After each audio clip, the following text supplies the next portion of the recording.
both. And it wasn't a secret that wasn't the kind of Graham football that we were accustomed to seeing. Yeah, but they didn't look good. Man, they've certainly grown over this last couple of months.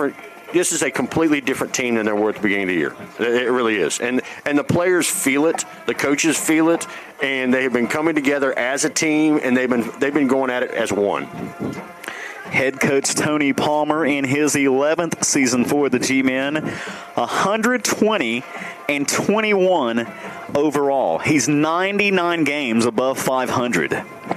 The 2024 VHSL Class II Coach of the Year, the 2024 Southwest District Coach of the Year, 11 playoff appearances, 30-7 in the playoffs, 3 state championships, 2018, 2022, and 2024. That's your coach, Tony Palmer, ladies and gentlemen. I really think that special teams is going to play a very big part in this game. So these guys have got to be ready. They got to do their job.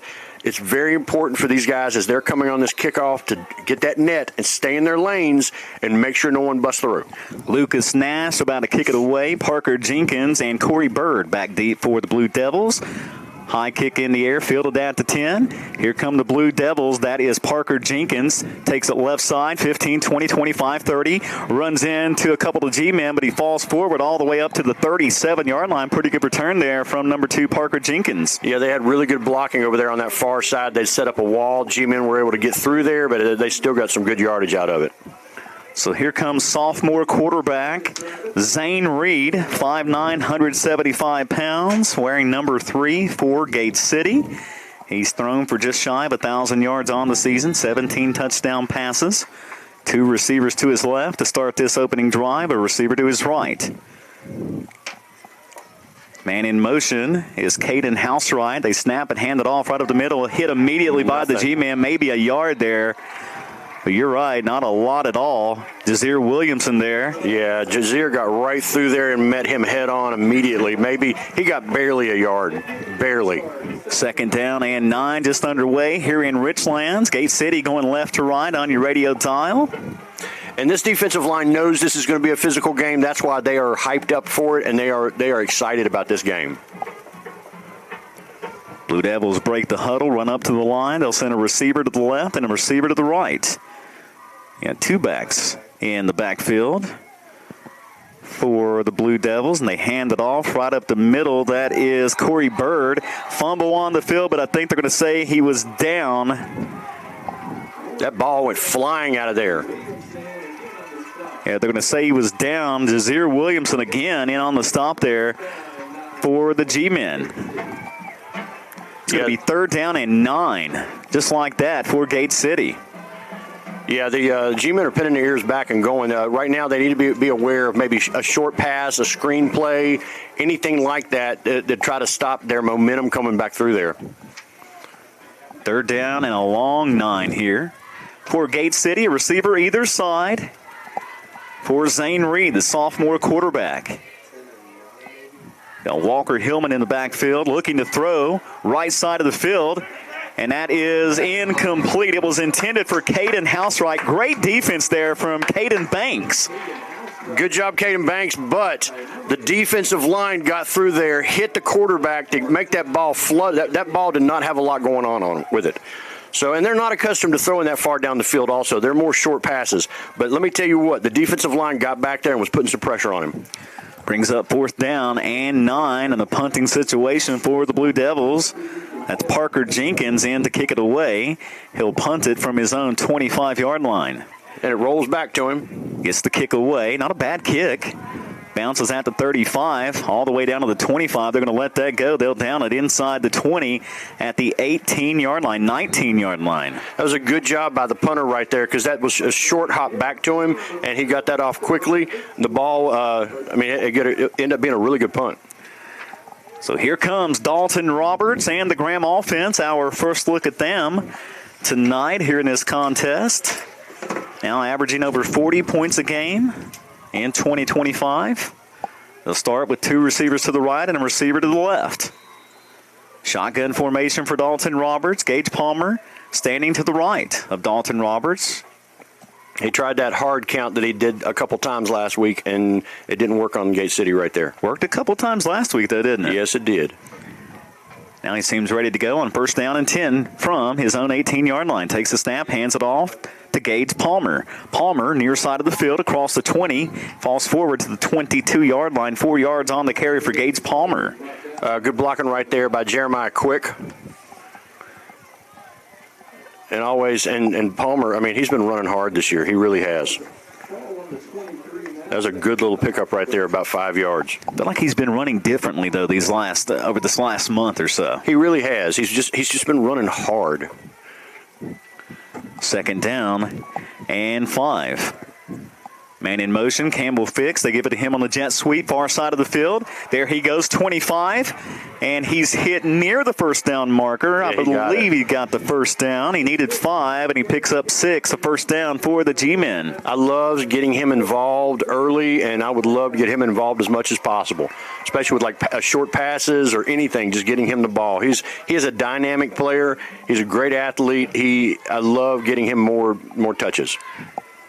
2 receivers near side of the field this time, including Campbell fixed for the G-Men. They snap it, hand it off to Gage Palmer. Palmer up the middle. Nice patient run there. Gets across the 35 near the first down marker. They push forward to the 40. That's going to be a first down run for Gage Palmer. Good job by him keeping those legs going, but also good job by the offensive line following him and almost causing a ruck to move the ball. They're all out there moving it as one to get that first down. Second first down of the drive for the G-Men. 9 minutes to play in this opening quarter. G-Men with the football at their own 40-yard line. 2 receivers to the near side of the field, a receiver far side of the field. Gage Palmer in the backfield. Dalton Roberts going to keep it this time. Trying to follow Gage. He's fighting for yardage. Picks up about 4 yards. Eric, he was hit at the line of scrimmage and kept those feet moving to pick up the 4 yards. He really did. I mean, he was hit right at the line of scrimmage. I'll tell you what, he ran lower that time than he normally does. So he had some power, and he was ready for that hit. He kept his legs going and was able to pick up about 4 yards right there, and he got hit at the line of scrimmage. It was a nice run. Impressive there from number 10, Dalton Roberts. Second down and 6 for the G-Men. 8:20 to play in this opening quarter.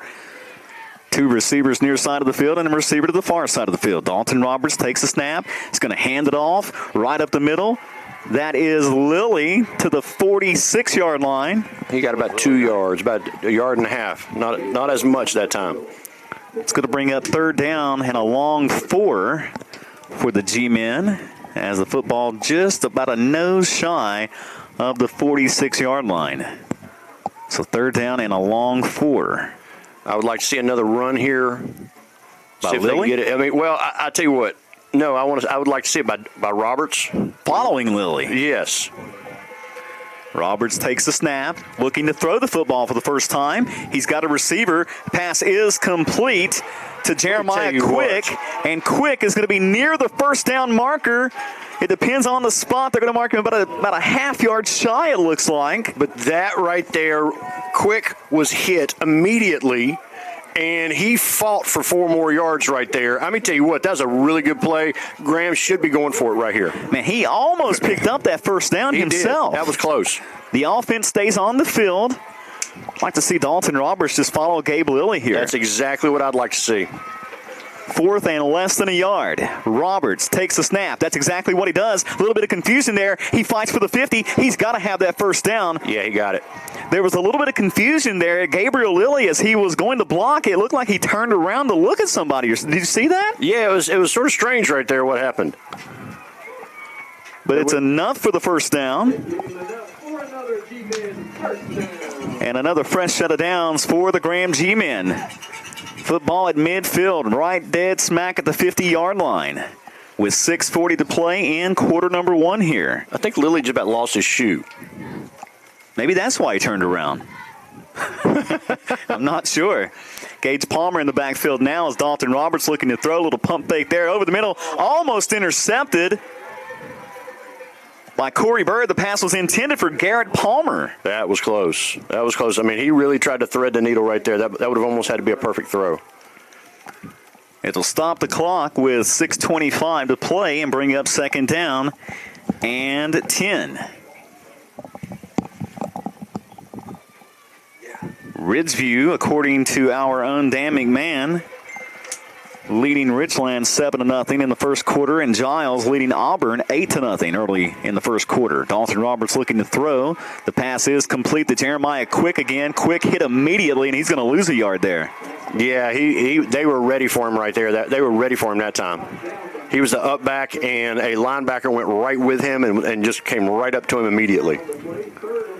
Jalen Deal with a 26-yard touchdown run early in the first quarter in that Ridgelands game for the Wolfpack. We haven't seen Quick get any passes all year, and he's gotten 2 here in the first quarter. Coach Palmer mixing it up. Another little wrinkle. It's third down and 11. Trip receivers near side of the field this time. First time we've seen this formation for the G-men tonight, and Dalton Roberts has pressure, and they're going to get him. Yeah, they got him in the backfield. Yeah, that was good pressure by Gate City right there. That was good pressure. They all came. Roberts had to step up out of the pocket, and another defender was able to pick him up. A couple of good-sized youngins out there. Yes, there are. And they're going. I mean, they're putting their ears back. They knew it had to be a pass, so they just put their ears back and was going at it. Nick Humans, number 50, in on the stop there. He's 6'6", 285 for the Blue Devils. G-men are going to punt. Campbell Fix gets the punt away. Back deep is Corey Bird. And I don't think Bird is going to have the opportunity to return it. That rolls all the way down to the 2-yard line, Eric. What a fantastic punt from Campbell Fix. You could not have asked for a better punt right there. You could not. I mean, it died. They didn't even have to down it. I mean, it just kind of hit, bounced, and then just did a couple little roll. It rolled for about 3 yards and just stopped. Perfect kick.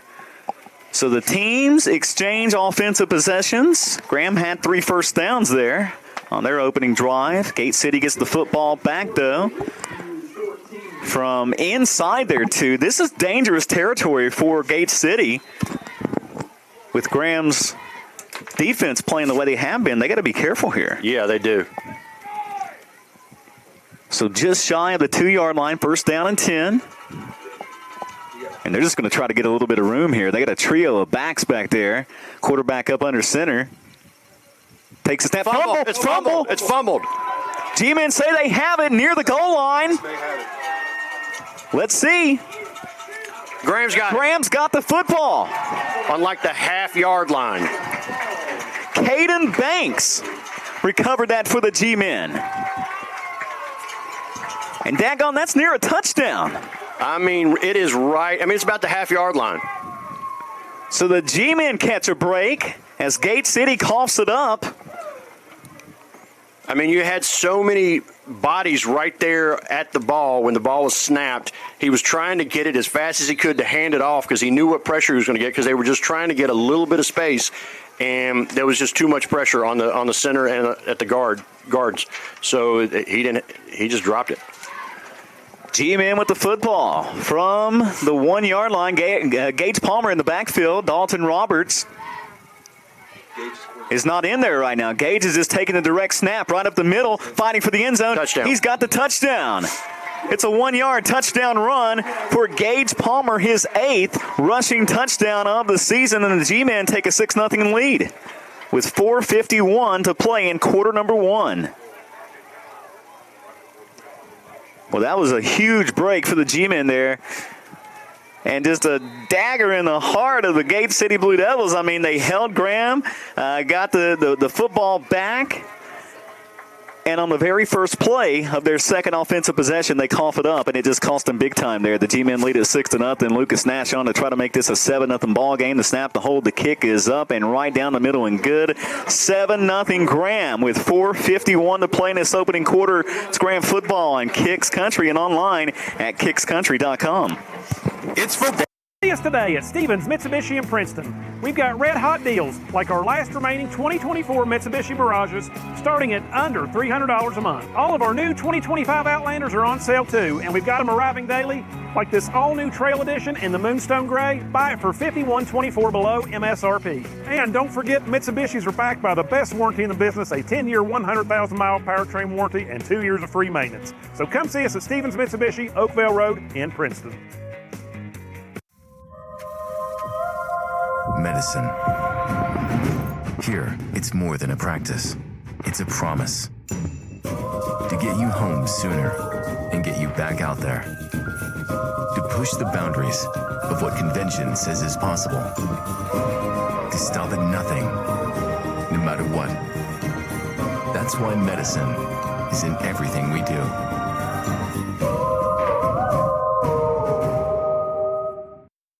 Quarterback just dropped it immediately.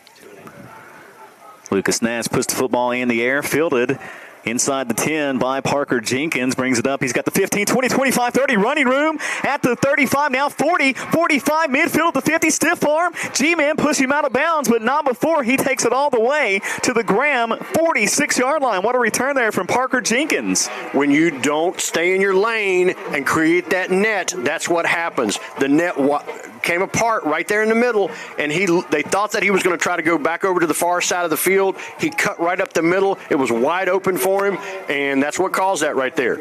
Phenomenal field position for Gate City to start this drive at the Graham 45-yard line. Real quick scoring update. Ridgeview now leading Richlands in the first quarter 14-0. Colin Hill has added the 4-yard touchdown run for Ridgeview. Keep you up to date throughout the night. Gate City first down and 10 here. 2 receivers to the left and a receiver to the near side of the field. Got Walker Hillman. He gets the football, takes it left side, tries to cut it back inside, and no running room there for Hillman. He'll get back to the line of scrimmage, and that's it. Yeah, that's about it. The defensive end did a good job right there, keeping containment, not letting him get outside, and causing him to go back into the teeth of the defense.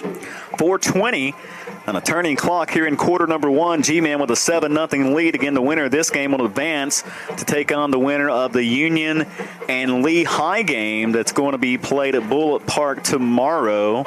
You got to figure the Bears are a huge favorite in that contest. Yeah, right now the Bears are a favorite of any contest. Yeah, I think so.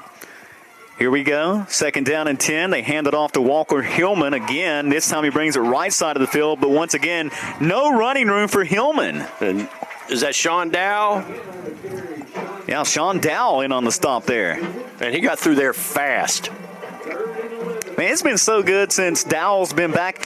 Correct me if I'm wrong, but I think the Princeton game was that the first game he came back? Yeah, I believe so. Because he was wearing a boot for 2 weeks. And ever since his return, I mean, the defense has really stepped up their play. You have some really spectacular players right there on that defensive line. Jazeer, Sean, they really are out there going at it. They're physical, and they are fighting down there right now. Third down and 11. Clock has stopped temporarily. I think there's an official timeout. Equipment. It looks like a Gate City player's tiny shoe or something there in the huddle. I'm kind of surprised they stopped it that long right there. That surprises me. That was a pretty good pause for his calls there. Yeah, you better believe it. Now they blow the whistle and start the play clock and the game clock back up. Trip receivers near side of the field this time for Gate City. Walker Hillman in the backfield with Zane Reed.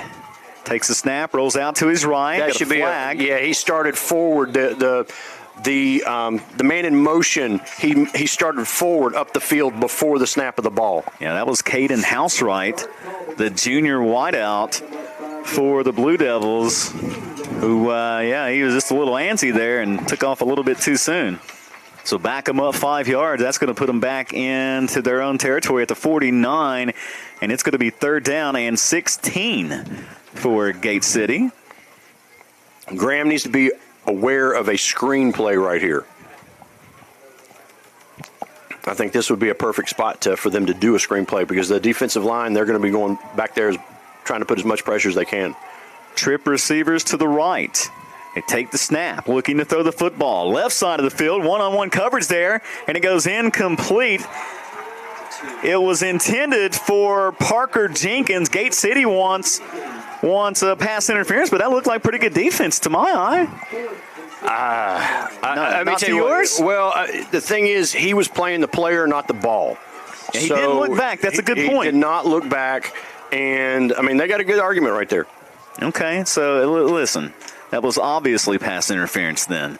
If Eric says... he didn't look back for the ball. He was just playing the player. He did not turn around looking for the ball, and the defensive, the wide receiver was trying to get to the ball. It was good defense except for the fact that he didn't look back for the ball. Right. Gate City punts it. That's Parker high. Jenkins, fantastic punt from Jenkins. It takes a bounce at the 15, and then a reverse bounce comes back to about the 17-yard line, and that's where the G-men will take it. That's a good punt because it didn't kick forward. It just hit. It was very, very high. It hit and then just like took a little bounce backwards. But that was a good kick. So Graham with the football back, leading it 7-0, 2:51 to play in this opening quarter. I see Gabriel Lilly in the backfield this time with Dalton Roberts. He stands to the right of Dalton, 2 receivers either side. There goes Bradshaw in motion, and they throw a flag. I think they're going to get the G-men. Yeah, I think it was motion. Yep, false start against the G-men. Back them up 5 yards. First down and 15. Big thanks to you for tuning in tonight, supporting the G-men here as they look to defend their Class 2 state championship from last season. Man, last season was magical. Ran the table 15-0. Here we go. 2 receivers either side on first down and 15. They hand it off to Gabriel Lilly. Lilly up the middle for a couple. Not a lot there. Yeah, they tried to fake the end around, but nobody bit to it. Yeah, Bradshaw went in motion. They tried to fake it to him, but you're right. Nobody was all psyched out or anything there. And they keyed in on Gabriel Lilly for just a short gain. Second down and 13 coming up for the G-men. I would really like to see Graham throwing more slants over the middle. Just short slants. 3 receivers to the far side of the field this time. And Dalton Roberts pass complete to A.J. Bradshaw. Bradshaw near the first down marker. Very good pass and catch right there. He hit him just as he's bursted with his speed.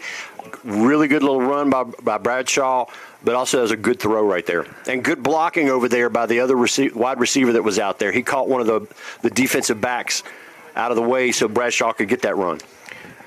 About a yard shy of the first down. 12 yards on the completion there. Trip receivers far side of the field again for the G-men. Dalton Roberts takes the snap. He's going to keep it this time and run it near side of the field. And a lot of running room for Dalton Roberts. 35, 40, 45, midfield at the 50, in the Gate City territory and out of bounds, but not before he gets to the Gate City 42-yard line. Excellent blocking right there by the G-men. They just cut off that whole side of the defense right there, and there was nobody right here. Lilly, as soon as he got to the line of scrimmage, he turned towards Gate City to block that defensive end right there. Nobody was over here on this near side, and Roberts was off to the races. Oh, that was fantastic. G-men with a fresh set of downs. 90 seconds to play in this opening quarter.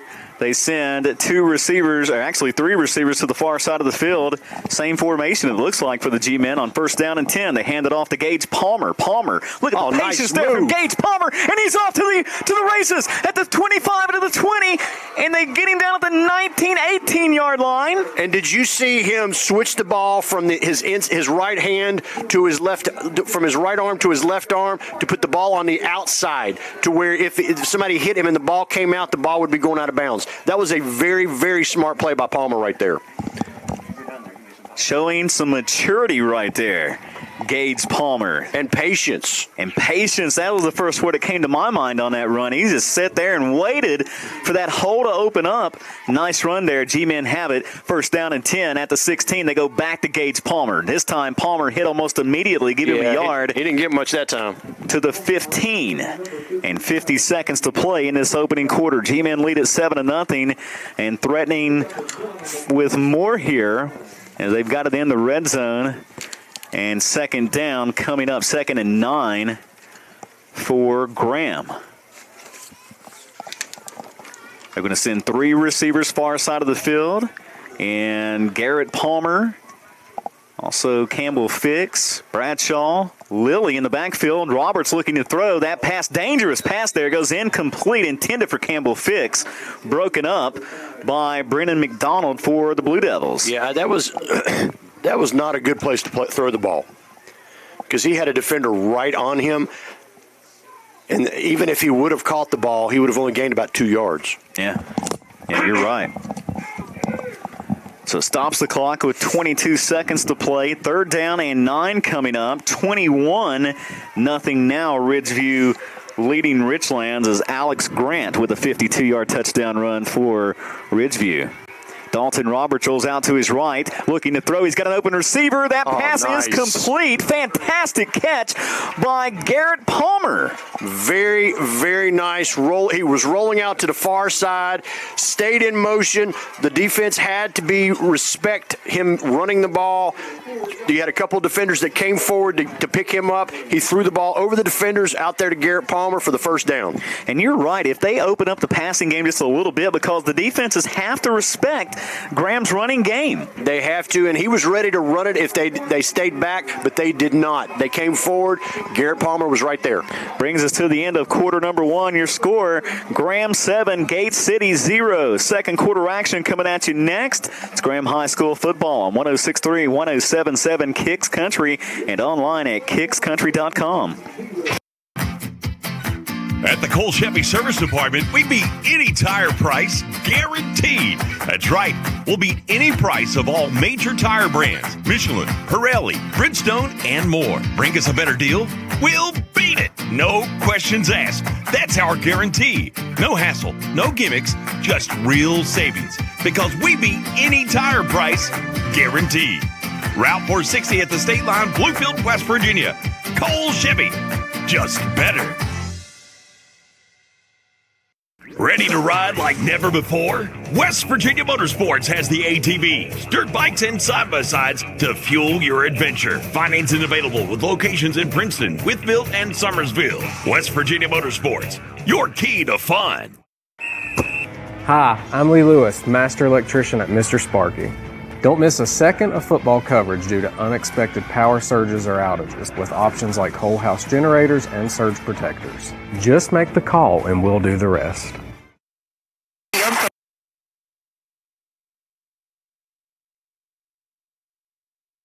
Number 2 here, 8th play of the drive. First down and goal from the 4. Gabriel Lilly gets the football right up the middle. Lilly keeping those legs moving down to about the 1.5 yard line. Give him 2 yards on the carry there. Actually, I think he's inside the 1 maybe. No, right at the 1. Yeah, you're right. They marked the football right at the 1 yard line. Yeah, he kept those legs rolling. Give it to him again. Give it to him again. Roberts takes the snap, gives it to him again, right up the middle for the touchdown. Gabriel Lilly from a yard out, and the G-men extend their lead. It's now 13-0. It comes with 11:35 to play in this first half. G-men coming off the ball, running hard, making some good decisions out there, too. You've seen some really good. You've seen patience. You've seen good decisions by Roberts, by Palmer, by Lilly. All these guys are out there. You guys seen some good blockings by the wide receivers and the offensive line. They are really going at it right now. Lucas Nash on for the PAT. The snap, the hold from Shoup. The kick is up, and it's good. 14-0 Graham with 11:35 to play in the half. Graham football on Kicks Country and online, kickscountry.com. Castle would like to invite you for fun, food, and relaxation. Come on up to our bar and restaurant or relax by the pool. Enjoy live music and test your skills in our cornhole tournaments. Swing by our 18-hole championship golf course. Perfect your swing at the driving range. And gear up at our pro shop. Plus, our pickleball courts are always open. Ben Castle has something for the whole family to enjoy. For more information about events and specials, visit Ben Castle on Facebook. Whoa, Kristen, did you see that yellow flag? I sure did. That's going to be a penalty for sure. Nothing about this breaker box is in regulations. The refs are going to have a field day with this. They better call Mr. Sparky. That sounds like a good play for the home team to me.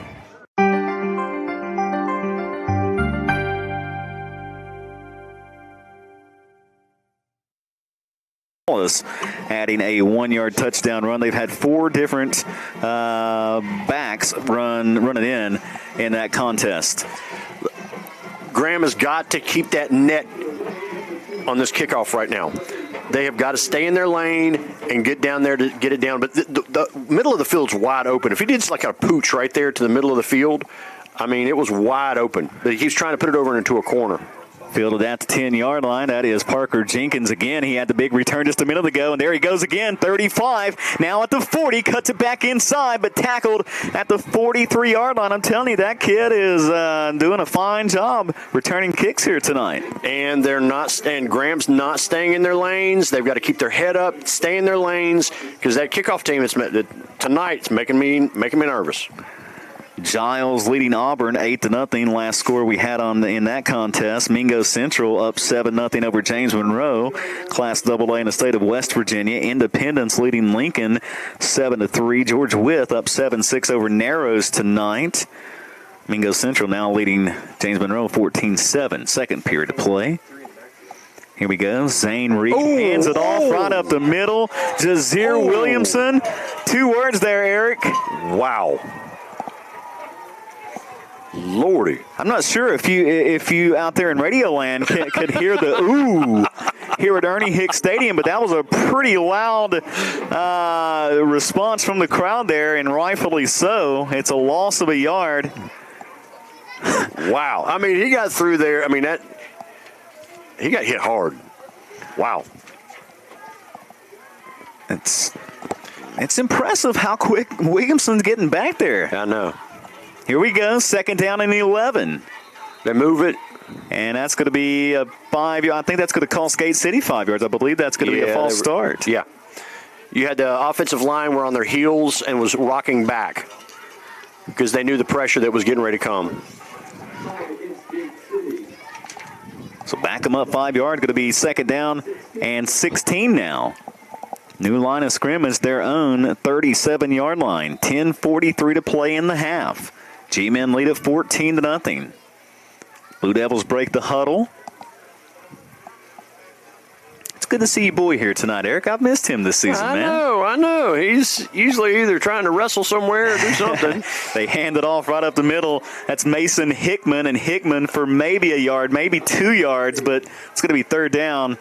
And very long here. And that was Jazeer. That was Jazeer again. He got back, and he was able to get the running back right at the ankle and knock him down. You had other G-men that were hitting him while he was falling down. But, I mean, Williamson got back there so fast and was able to get him right at the ankle and knock him forward. They give Hickman a yard on the carry. Third down and still 16 to go here. A trio of backs in the backfield this time for Gate City. Reed takes the snap, fakes the handoff, looking to throw. Pass is complete, but he's tackled immediately about 2 yards on the pickup. Gabriel Lilly on the stop there. Couldn't see who it was that caught that pass. Lilly did a good job following that back out of the backfield, and it was right there as soon as he caught the ball. He's lucky that he got rid of it as fast, and he was pulling out, going over to the far side as he rolled out there away from Williamson. But I'll tell you what, Jazeer was hot on his trail. That was Corey Bird on the reception. Gate City going to have to punt it. And we get a flag first, though, timeout. You got 2 flags back here, and then an official signaling Graham timeout. So we'll take the timeout as well. 14-0 your score. 9-11 to play in the half. Graham football on Kicks Country and online at kickscountry.com.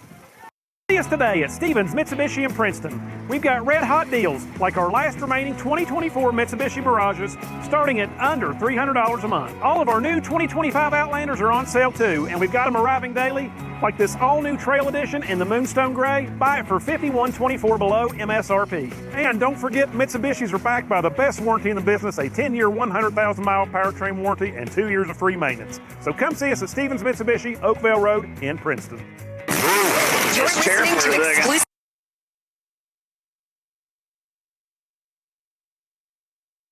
All right, Coach Palmer took the timeout. It was threw me off a little bit because the officials threw the flags, and during the timeout, I said, they don't typically throw the flags on a timeout, do they? No, I don't know what they were going on.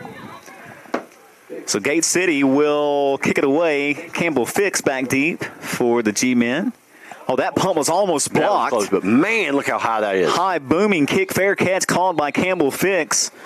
And he brings that one in at the 28-yard line. Man, that was almost blocked. But that was a half mile up in the air there, man. That was a good job by Fix just catching that ball. I would not have had a chance in the world of catching that. Well, I mean, you have to sense that pressure that's right there on top of you. But that's two really, really good punts that he's gotten off really high. All right, here we go. First down and 10 for the G-Men. 2 receivers either side for Graham. They'll start this drive from their own 28-yard line. Dalton Roberts ready to go now. Gage Palmer in the backfield. Drops back looking to throw the football. The pass is incomplete, intended for Garrett Palmer. Yeah, it's too high. Just a little bit high. He was open, too. Garrett is, he's 6 feet tall, but he needed to be probably about 6'2", 6'3". Yeah, he needed to be a little bit bigger for that one. And that happens sometimes with Roberts when he throws the ball, doesn't follow through, and he's trying to do it really quick. Second down and 10. This time Graham's going to send 3 receivers to the left side. Single receiver to the near side of the field. Gage Palmer, in the backfield again for the G-Men. This time Dalton Roberts going to keep it, bring it near side of the field. He'll cross the 30, get up to about the 32-yard line. So 4 yards on the quarterback keeper there for Dalton Roberts. Yeah, that was a tough little run right there. He ran right through some defenders to get that yardage that he did get. Third down and 6 now for the G-Men.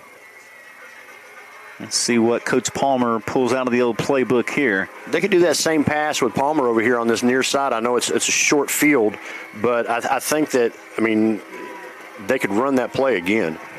2 receivers either side. Palmer goes in motion. Football's on the turf, and Dalton Roberts barely, but thankfully is able to regain possession there. But it's going to be a loss of about 3, bringing up 4th down and 9, and the G-Men are going to have to kick it away. Yeah, they're going to be punting this one. Mingo Central and James Monroe now tied up at 14 apiece, and Giles now leading Auburn 17-0. Is Bluefield playing tonight? Bluefield plays tomorrow. Okay. Princeton Tigers play tomorrow. The Pikeview Panthers play tomorrow as well. Boy, Pikeview is going to have their hands full with Bridgeport. Wow. This is their first year in playoffs for how many years? It's been a minute. I'm not really... 10? Since 2010, I think Dan just said in my ear. Campbell Fix kicks it away. High booming kick, but not a lot of distance on it. G-Men will down it right near midfield. He had to get that away really quick because the Gate City was coming through there, putting some pressure on him, so he had to get rid of that ball quickly. So Gate City's going to get it back with pretty good field position here to start this drive. 7:32 to play. In the half, they trail by 14 to the Graham G-Men. The 4-5 seed matchup here in Region 2D. Tonight, the winner advances and plays the winner of Union and Lee, the 1-8 matchup, tomorrow at Bullitt Park. Gate City going to send a receiver either side. And Zane Reed, the sophomore quarterback in the shotgun, takes a snap, hands it off to Corey Bird, I believe, who got the carry there. And just nothing. Yeah, nothing for Bird. That was Malachi Ellick, I believe. Yeah, Malachi with the stop there. I think that's the first time that Bird's carried the ball tonight. Of course, he's had a couple of nice kickoff returns. Guys, Graham's getting a little bit excited. They got to watch their mouths. I know they're excited, but they cannot. They got to watch any kind of costly penalties. Second down and 10. Twin receivers near side of the field this time for Gate City from the Graham 48-yard line. Zane Reed, shotgun, takes a snap, hands it off to Hickman. Hickman plows his way across the 45, gets down to the 44-yard line. Desir Williamson in on the stop once again for the G-Men. And they just got about 4 yards, but that was one of the most positive running plays they've had tonight. And George Wythe now leading Narrows 14-6 second quarter. Yeah, you're right, Eric. That was one of their best runs of the night. They've carried the ball 9 times, negative 3 yards. Oh, just regular 3 yards, not negative. Regular 3 yards, Eric. My bad, Dave. Twin receivers near side of the field. Got Hickman and Bird in the backfield for the Blue Devils. And we've got a whistle, and I think Gate City took a timeout. Yeah, I believe they took a timeout. We're going to take the timeout, too. 14-0 Graham leading Gate City. 6:01 to play in the half. Graham football on 106.3, 107.7 Kicks Country, and online at kickscountry.com. At the Cole Chevy Service Department, we beat any tire price, guaranteed. That's right. We'll beat any price of all major tire brands. Michelin, Pirelli, Bridgestone, and more. Bring us a better deal, we'll beat it. No questions asked. That's our guarantee. No hassle, no gimmicks, just real savings. Because we beat any tire price, guaranteed. Route 460 at the state line, Bluefield, West Virginia. Cole Chevy, just better. Ready to ride like never before? West Virginia Motorsports has the ATVs, dirt bikes, and side-by-sides to fuel your adventure. Financing available with locations in Princeton, Wytheville, and Summersville. West Virginia Motorsports, your key to fun. Lebanon 7-6. Shout out Joseph Eccles for that scoreboard update. Dan McMahon keeping us updated as well, as is Dave Brown here in the booth. They hand it off to Corey Bird. Bird, nice run up the middle. About a yard shy of the first down, giving 5. It's going to be 4th. And about a yard coming up here. You think the offense probably stays on the field here. Yeah, I think they stay on the field. That was a nice little burst of speed right there he had. A nice little burst of speed. Bird's got some speed. He showed us that here in his first half. He's a senior, 5'6", 150 pounds, and he's fast. The Graham faithful come alive here on 4th down in the yard. Let's see if the defense can make a big stand here from the Graham 39-yard line. They got a big boy back there. That's Mason Hickman in the backfield there. And he gets the rock. Hickman hit immediately, but his second effort is going to get him the first down. Yeah, he was hit in the backfield and just fell forward for that first down. Hickman, 5'8", 225, and he put all 225 pounds of himself into that one right there to pick up the first down. But he was hit immediately. If they could have brought him down as soon as he was hit. Yeah, Palmer hit him immediately, but the thing is, Palmer was hitting him high. He caught him high, and with the mass that was coming at him at speed, he wasn't able to stop him. I mean, he got him down. He went down, but he went down forward. That's Gate City's first down of the night, Eric. With 4:45 to play in the half, they hand it off once again. I think that's Bird, and he brings it left side for about 3 yards. Actually, that was Walker Hillman on the carry there for Gate City. About 3 yards. This half is going pretty quickly. Got Graham up 14-0. We got 4:30 left in the second quarter already. If you're Gate City, it almost feels like you have to have points right here. You do. Graham's going to get the ball to start the second half. So they really, really need to try to get some points. Line of scrimmage, the Graham 34. 2nd down and 7. Got Hillman and Walker, or Hickman and Hillman in the backfield, Walker Hillman. And they're looking to throw over the middle. Got a wide open receiver. He just threw it a little bit too far. Incomplete. It hit the turf first. Gate City swearing that he brought that in. He did not. It was a nice short hop, but no, he did not bring that in. Ethan Horn, or Housewright, I beg your pardon, the intended receiver there. That wasn't Horn on the defensive side there. And he had a step on the defensive back. But no, that was a short hop. It was a good snag. He was trying to get an Oscar nomination there. Yeah, you know? He was trying, but no, that was a short hop. He did a pretty good job. 3rd down and 7 now on the incompletion. Twin receivers to the right this time for Gate City in a busy backfield. They're going to hand it off to Walker Hillman. And Hillman, not a lot there. Sean Dowell brings down Hillman after about a 2-yard pickup. It's going to be 4th down and 5, and you got to figure the offense stays on the field again. Yeah, they're going to stay on the field again. Good job by Dowell right there. He was patient in that. He saw the back get the ball, and he just stopped and waited for the back to make a move. As soon as the back made a move to go on the inside, that's when he tackled him. 4th down and 5. He could have easily over-pursued that time, but patience is what got him that tackle. They send Parker Jenkins and Corey Bird to the right. And Reed looking to throw to the end zone. And that pass is complete for Corey Bird. Touchdown. And a touchdown. That was a good pass. 32 yards on the completion. Yeah, that was a beautiful pass there from the sophomore, Zane Reed. And he beat our defensive back.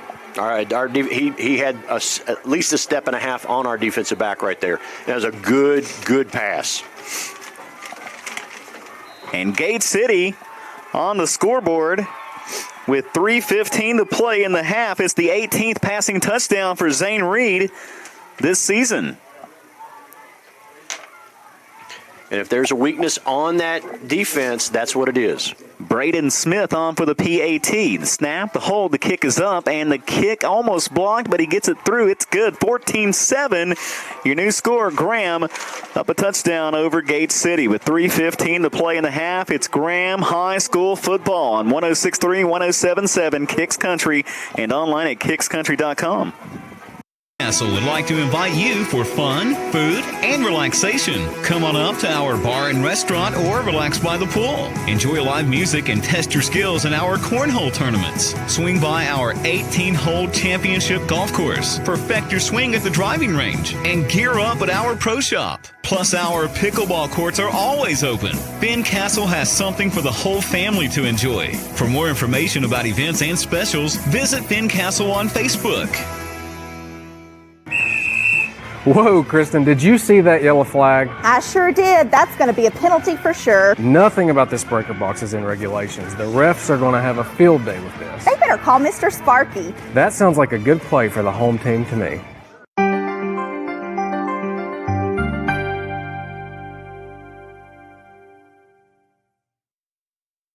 Pylon, that was a good play by Gate City. Just when it felt like Graham was starting to have all the momentum, Gate City answers with a touchdown of their own to cut the lead in half. All right, here we go. Gate City going to kick it away. That is Garrett McClain going to kick it off here for the Blue Devils.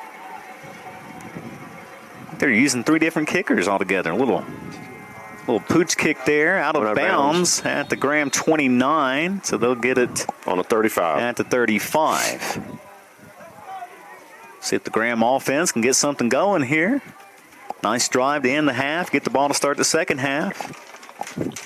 Guess that's best case scenario here. You got 3:15 left in this half. Get a little sustainable drive right here, get it down the field. Class AA, West Virginia Independence now leading Lincoln County 14-10. Second quarter action there. That game up in Raleigh County tonight.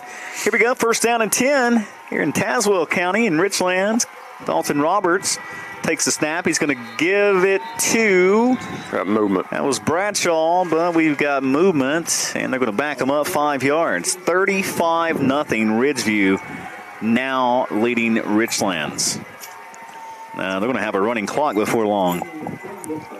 Colin Hill with an 85-yard touchdown pass to Bentley Brockhoff. Put Ridgeview up 35-0 early second quarter. Wow. I did not expect that. I didn't either. I told you guys before we signed on tonight that thought that might be a decent ball game. Here we go, first down and 15 for the G-Men.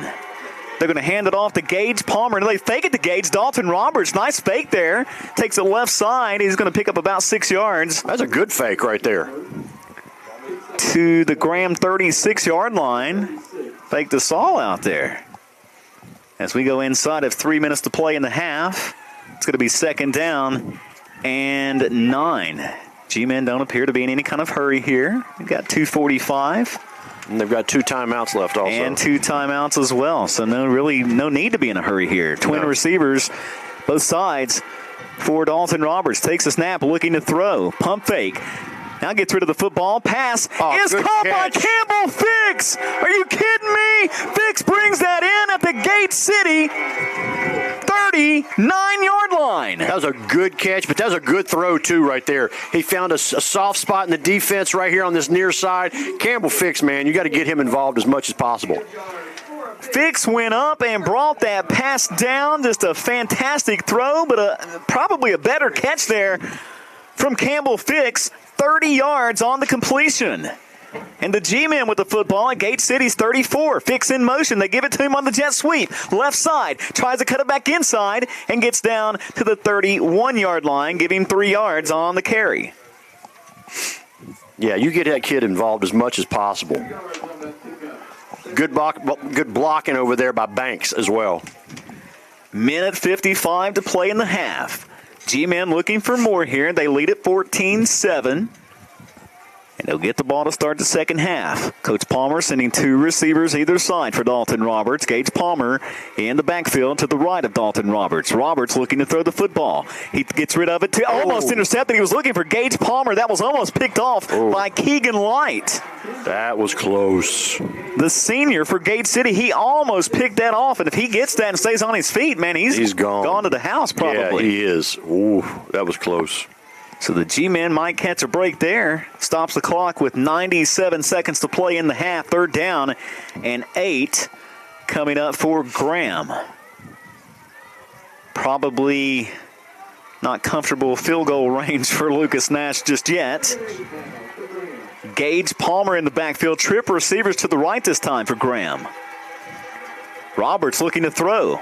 Right side, the pass is complete to Campbell Fix inside the 20 to the 15. Still on his feet, down to the 13-yard line. The second effort from Campbell Fix, Eric. The defender just hit him. And Campbell, he's like he took a step back. He didn't wrap him up, and he kept on trucking. You can't just hit Campbell Fix. You got to wrap him up and get him down. Another Graham first down. They've got it inside the red zone with 1:29 to play. Football is at the 13-yard line. They still got 2 timeouts, but Eric, I don't think they need them here. Well, it's just like last week with that 28-second, it ended up being 26-second drive that they did down the field, and they didn't even need one of their timeouts. Gage in the backfield. They give it to him. He lowers his head and gets inside the 10 to the 9-yard line.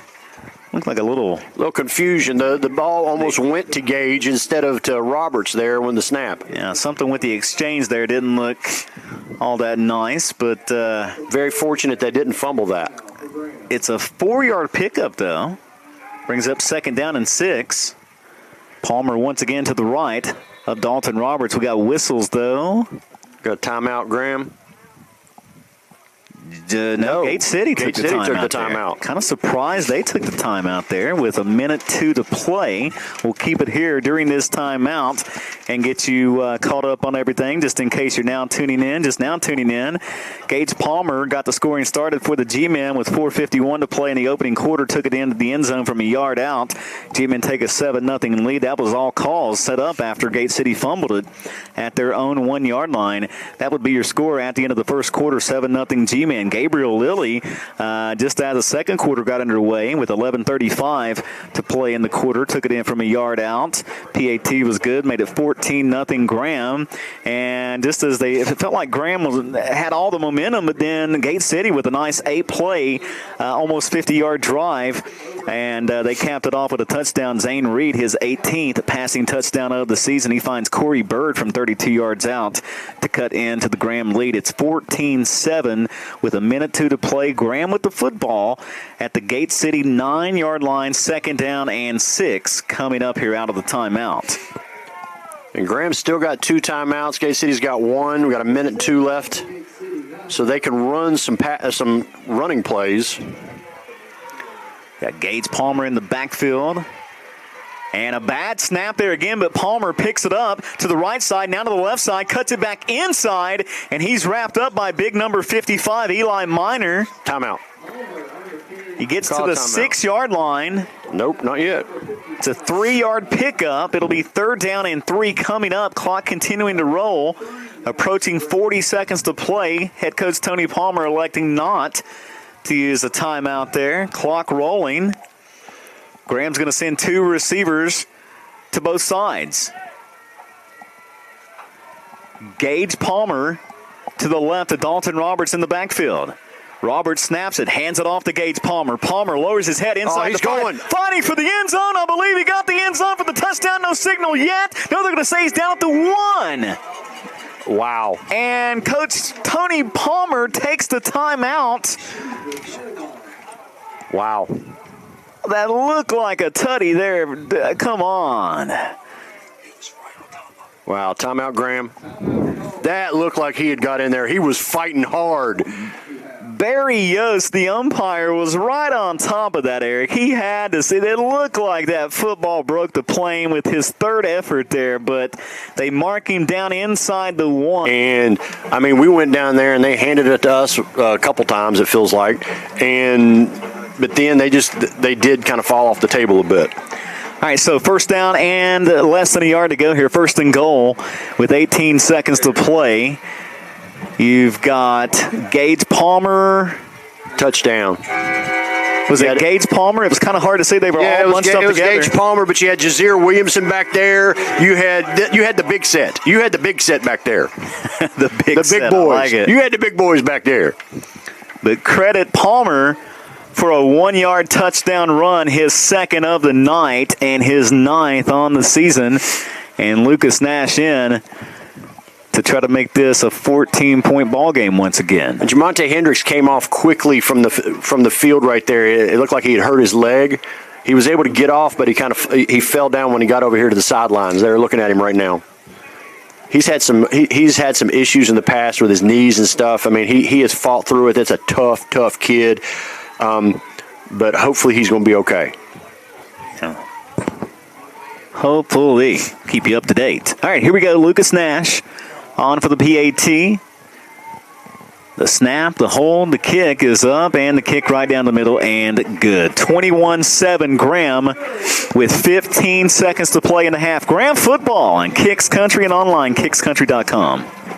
This football Castle would like to invite you for fun, food, and relaxation. Come on up to our bar and restaurant or relax by the pool. Enjoy live music and test your skills in our cornhole tournaments. Swing by our 18-hole championship golf course. Perfect your swing at the driving range and gear up at our pro shop. Plus, our pickleball courts are always open. Fincastle has something for the whole family to enjoy. For more information about events and specials, visit Fincastle on Facebook. Whoa, Kristen, did you see that yellow flag? I sure did. That's going to be a penalty for sure. Nothing about this breaker box is in regulations. The refs are going to have a field day with this. They better call Mr. Sparky. That sounds like a good play for the home team to me.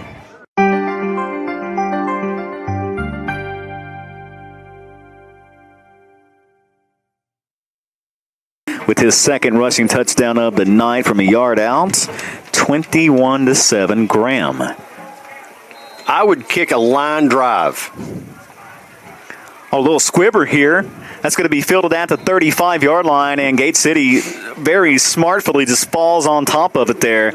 That was Brendan McDonald, the sophomore, just falling on top of the football there because Graham was coming fast there, Eric. If they need to do that right down the middle of the field because there's nobody inside the hash marks on the field on that kickoff. I mean, that kickoff return team. There's nobody inside the hash marks. So if he could just kick it right down the middle, there's nobody right there.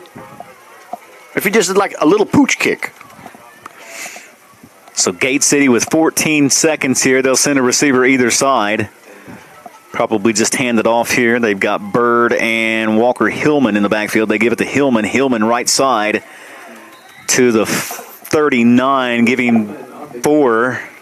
That's going to be the final play of the half. Yeah, they're done. Your score at the half, Graham leads at 21-7 over Gate City. We'll come back and recap it for you after this timeout. Graham High School football on 106.3, 107.7 Kicks Country and online at kickscountry.com. Hey, Bluefield.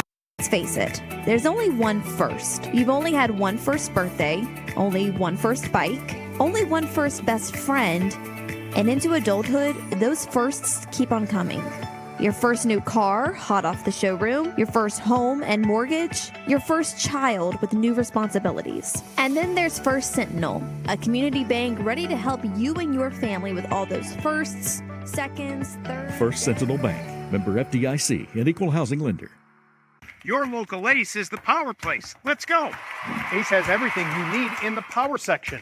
Steel, Ego, Toro, Milwaukee, Craftsman. The helpful place can power your project big or small. The best part is the staff knows these products to give you project advice to save you time and trips back to the store. That's one of my favorite blowers.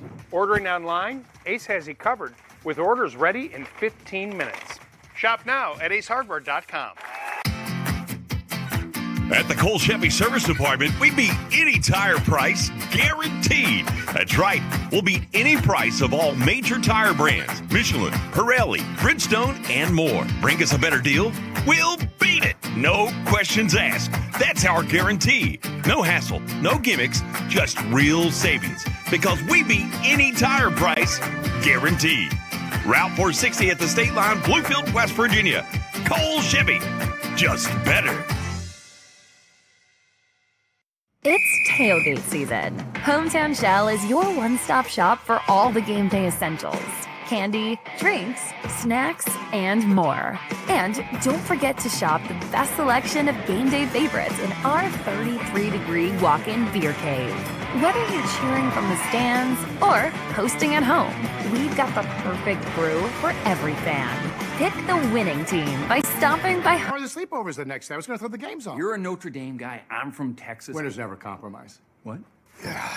I mean, how can you call yourself a sports fan without Xfinity? You got multi-view. The best college and pro games all in one place? I'm not going anywhere. You ever tried pancakes and guac? You're about to. Yes, let's go. I got a little recipe that I can't tell you, but I think you're going to be happy. It's football season, and Ramey Auto Group is bringing the heat. Whether you're tailgating before kickoff or heading to the post-game party, we've got the perfect ride to get you there. Ramey proudly supports local football across our region, and our winning lineup is built for champions like you. We support all of our 15 local schools. Score big at any of our 5 locations or start your drive at RameyCars.com. At Ramey, it's always your deal, your way. Yard out.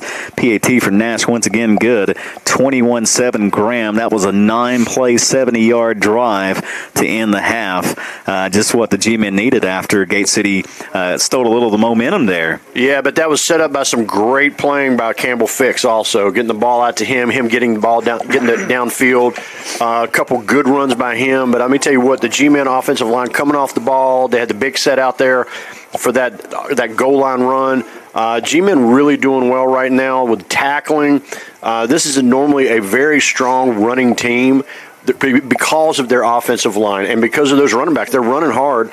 But let me tell you what, the G-men are getting through that line. They're getting through the gaps, and they're making the offensive line play on their heels because they know that they're coming so hard. So it's just, I tell you what, Graham, that defense is really playing tonight.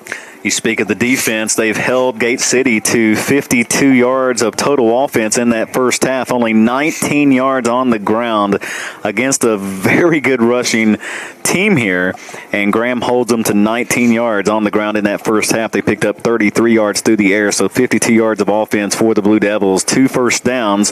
They were 0 of 7 on third downs, 2 of 2 on fourth downs, and penalized 3 times for 14 yards. That's Gate City. The G-men picking up 12 first downs in that first half of play. They got 119 yards as a team on the ground, 74 yards through the air for 193 yards of offense in that first half. 4 of 7 on third downs, 1 of 1 on fourth downs, and only penalized 2 times for 10 yards in that first half. We'll take that any day. You better believe it.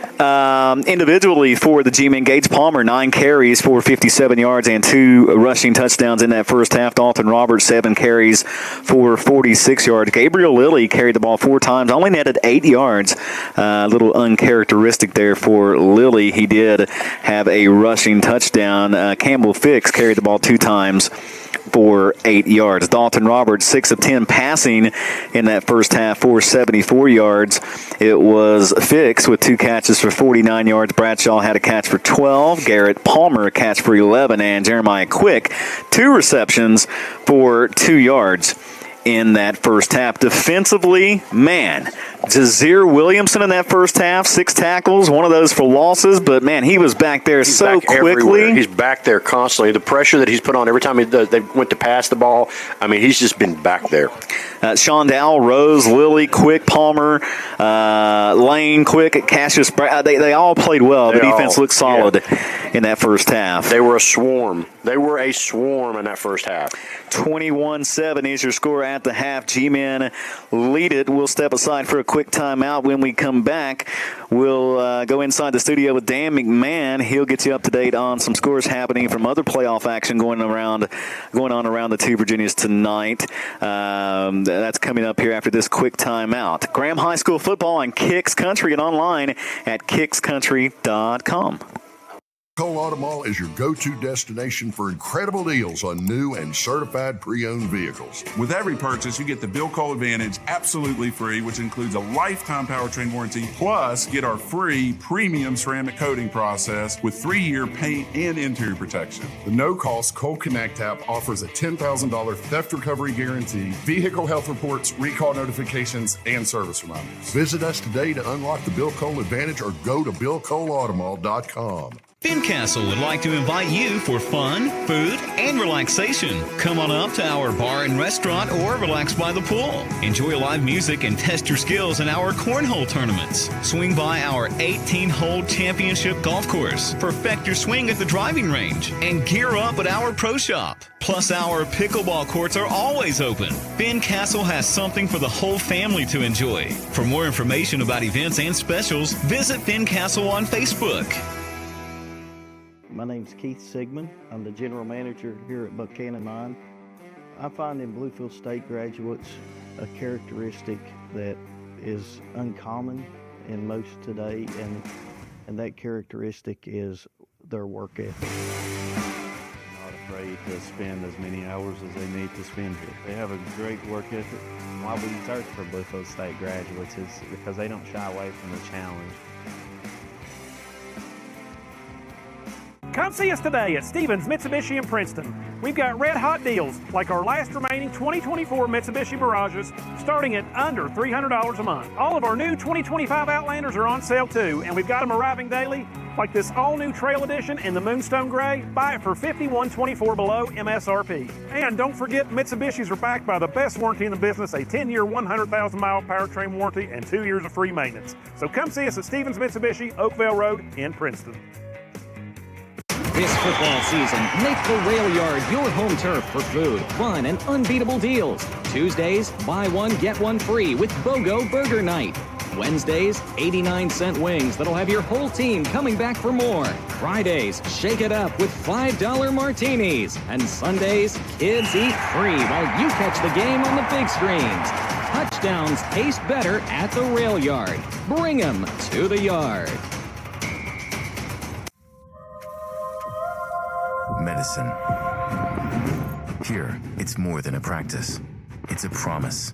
To get you home sooner and get you back out there. To push the boundaries of what convention says is possible. To stop at nothing, no matter what. That's why medicine is in everything we do. Drite will beat any price of all major tire brands. Michelin, Pirelli, Bridgestone, and more. Bring us a better deal? We'll beat it. No questions asked. That's our guarantee. No hassle, no gimmicks, just real savings. Because we beat any tire price, guaranteed. Route 460 at the state line, Bluefield, West Virginia. Cole Chevy, just better. Let's face it, there's only one first. You've only had one first birthday, only one first bike, only one first best friend, and into adulthood, those firsts keep on coming.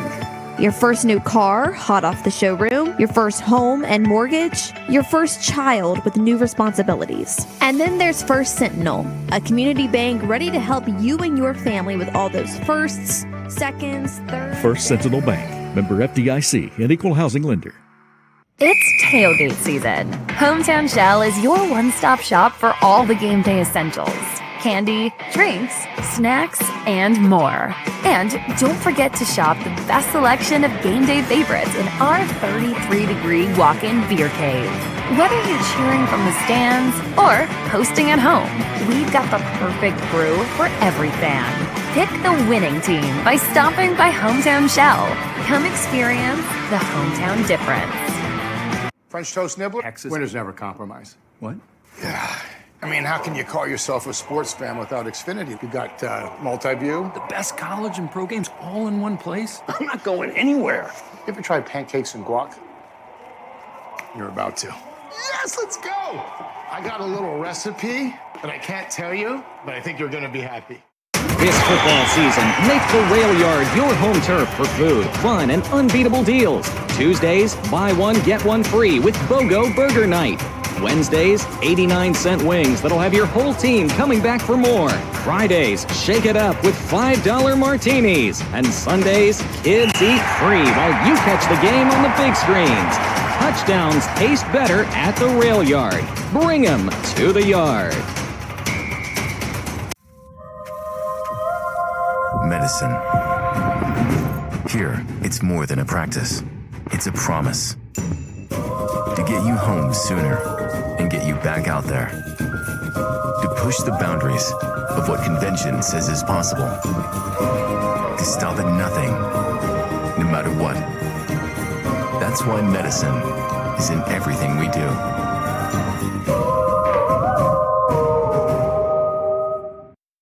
Our local Ace is the power place. Let's go. Ace has everything you need in the power section. Steel, Ego, Toro, Milwaukee, Craftsman. The helpful place can power your project big or small. The best part is the staff knows these products to give you project advice to save you time and trips back to the store. That's one of my favorite blowers. Ordering online, Ace has you covered with orders ready in 15 minutes. Shop now at acehardware.com. My name's Keith Sigmund. I'm the general manager here at Buchanan Mine. I find in Bluefield State graduates a characteristic that is uncommon in most today, and that characteristic is their work ethic. Not afraid to spend as many hours as they need to spend here. They have a great work ethic. Why we search for Bluefield State graduates is because they don't shy away from the challenge. It's tailgate season. Hometown Shell is your one-stop shop for all the game day essentials. Candy, drinks, snacks, and more. And don't forget to shop the best selection of game day favorites in our 33-degree walk-in beer cave.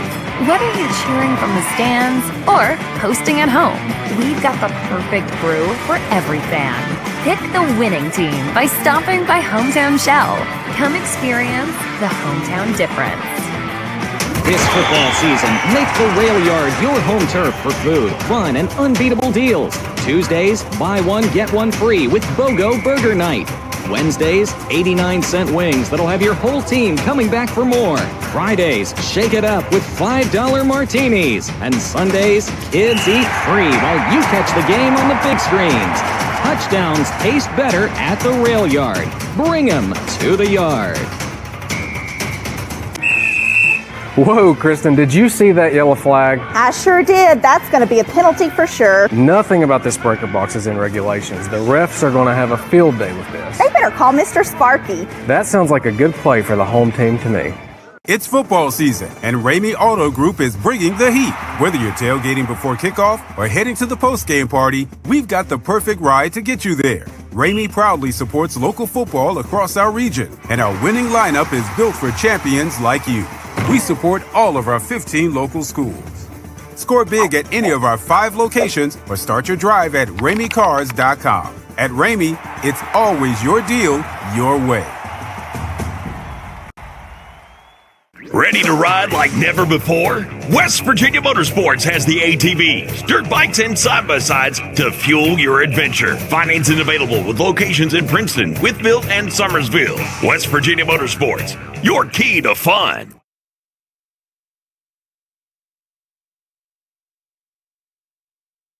We're back here at Ernie Hicks Stadium in Richlands. Brock Matthews, Dave Brown, Eric Robinson in the house as well. Graham G-Man football. The G-Man with a 21-7 lead over the Gate City Blue Devils here at the half. Both teams have made their way out of the locker rooms and back to the turf here. Eric, what are we expecting in this second half? Well, both teams are going to try to make adjustments. Graham is known for their great adjustments at halftime. Gate City they're going to be trying to make some adjustments. I would say they try to pass the ball a little bit more because they did have a little bit of success with the pass. They're going to have to do short, quick passes to have some success because of the pressure that they're having. But I think Graham already knows what they're getting ready to do. So I think that both teams, good coaching staff, they're going to both try to make adjustments to go up against each other. But I think Graham always come out with some really good adjustments, and I think they're going to continue with success in the second half. Are you a little bit surprised that we haven't seen as much from Gabriel Lilly, not just tonight, but even last week as well? He only carried the ball 4 times last week, and tonight I think he's carried the ball 2-3 times. Here's the thing is, he is playing a linebacker position where it is very physical, and it is very hard on his entire. I mean, you watch him out there in that defense, he is flying all over the place. Oh yeah. And the thing is, when you got multiple backs, you got 3 guys back there that can run the ball, and to be able to keep a little bit of that stress off him on that side of the ball when you're having success with the other guys, why not you give it to him, but not as much as the other guys? It's just because it's the physical demanding the job that he has on that defensive side, because he is so much more important on that defensive side. He is the captain out there. He is telling guys move. He's going all over the place, and I like him running, but I like him blocking in the backfield more than I like him running right now, just because he's able to clear the way. He's been able to clear a path, and I like that. It's been more successful. But and the thing is, what Coach Palmer's going to do is it depends on the night. Yeah. It depends on who's going to be running more that night, whether it's Lilly or it's Palmer or it's Roberts. It's going to depend on who's got the hot hand. So you just go with them. It's nice to have options. It's very nice to have options, and he's got options because he's got an offensive line that's coming off the ball. They're creating holes, and you got blockers in the backfield. Whoever's not getting the ball, everybody else is blocking for them. And so they're all getting on those blocks, and they're staying on them, and it's showing success. So, I mean, you don't want to try to just break something up just to give somebody more yardage. You give it to them when you need to. Sure. So, I mean, don't break it if it's not. I mean, you don't try to fix it if it's not broke. So to sum it up, you're not surprised? No, I'm not. Okay. I mean, I'm back. He is on the defensive side. He is in such a physically demanding position, and you don't want him hurt. And when he's gotten hurt, it's been when he's running the ball. And it's because he is so important out there at that linebacker position in the center of the defense. And he is so important. I like him blocking. It's less likely him getting hurt when he's blocking instead of running the ball. So you give it to him if you need to. But, I mean, you have the other guys that are having some success and following him. He's still out there creating the success because they're following him as he's blocking. So I leave it how it is. Grand football trivia, you up for it? Give it to me. All right, now, hey, Eccles taking it easy tonight. This is only a level of difficulty 1. Oh, Lord. So I'm really expecting you to come through here, Eric. Yeah. You, in your defense, your honor, you nailed it last week. Oh, I got it. I was on fire last week. Fire. So we take you back to that historic 1995 season for tonight's trivia question. It's all in celebration of the 30-year anniversary of Graham's 3rd state title in football. We take you back to the opening round of the playoffs that year. Again, 1995 was the year. During Graham's championship season, the G-Men would win that one easily as Milton Byard and Tony Easley and Brandon Banks led the way behind a dominating ground game and stifling defense. But Byard found the end zone 3 times that night, while Banks and Easley struck pay dirt once each to lead the G-Men to an opening round win in the Group 2A Division III Region 4 playoffs. The question is, who did Graham defeat in that first round playoff game, which, by the way, was on the road? Any clues here? Grundy. No? Dave, come on. No. Christiansburg would be the answer. The G-Men beat the Blue Demons 33-12 to advance to the Group 2A Division III Region 4 title game. All right, so we are ready for second half action here as Gate City, just a little pooch kick. It's going to be fielded at the 35 by the G-Men up to the 40 and out of bounds at about the 44-yard line. Not bad field position to start this second half for the G-Men. I can't tell who they kicked it to right there.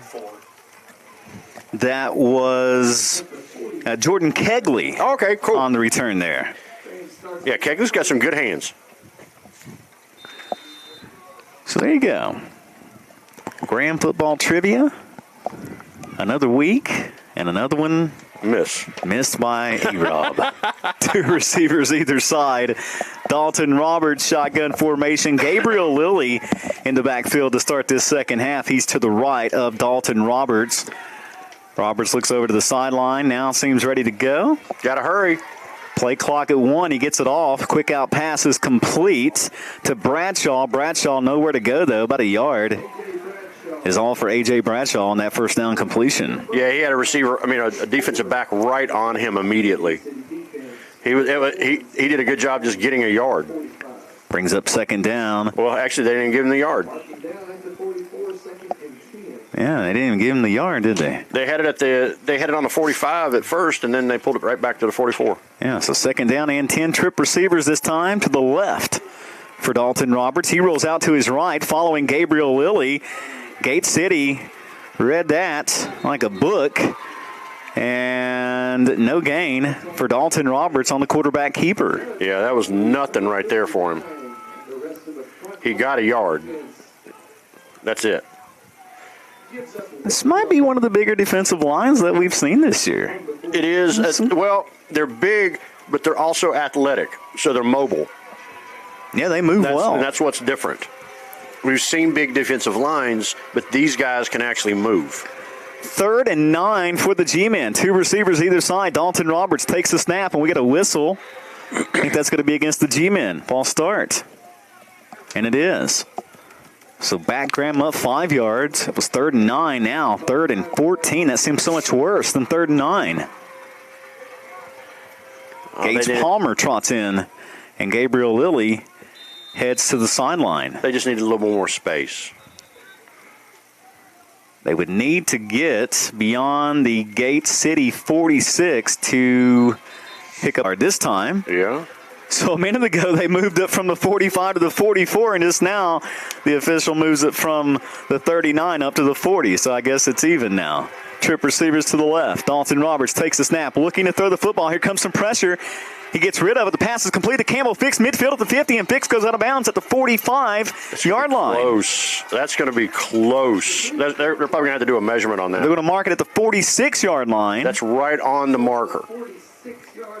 Yeah, so that is going to be close. Will they measure it or no? They're not even going to measure it. The official near side of the field is signaling first down. Yep. And they move the chains. So Graham, wow, big play there. That was good job by Campbell. Fix, good job by Roberts getting it out there to him too. Fix picked up exactly what he needed. Yeah. None to spare there. Pick up the first down for the G-Men. They have it at the Gate City 46-yard line. A fresh set of downs. First down and 10. 2 receivers either side for Dalton Roberts. Got Campbell Fix here on the near side of the field with Garrett Palmer. Now they're ready to go. Gates Palmer in the backfield to the right of Dalton Roberts. Roberts looking to throw. Over the middle into double coverage. And that is intercepted by Caden Housewright. Caden Housewright intercepts Dalton Roberts at the 6-yard line. That was not a great throw, and I'm not sure that was the right place to throw it. I don't think that was the right place to throw it. And Banks had a step on him. Banks did have a step on him. It's just the trajectory of the ball. He threw it up so high, he couldn't get it as far as Banks was going. So he underthrew Banks, and it was a good catch by the defensive back right there, too. Yeah, it was Caden Housewright, and he's slow to get up and appears to be in some pain. He took a hard shot on the turf there as he came down with that football. Well, he came down right on his back. Hard. So Gate City turns the G-Men over with the interception. But they're going to have it on their 5.5-yard line. Yeah, so once again, dangerous territory to start a drive for Gate City against this vicious Graham defense. First down and 10 from their own 6. Zane Reed takes the snap, hands the football off. And running room there for Mason, or actually that is Walker Hillman.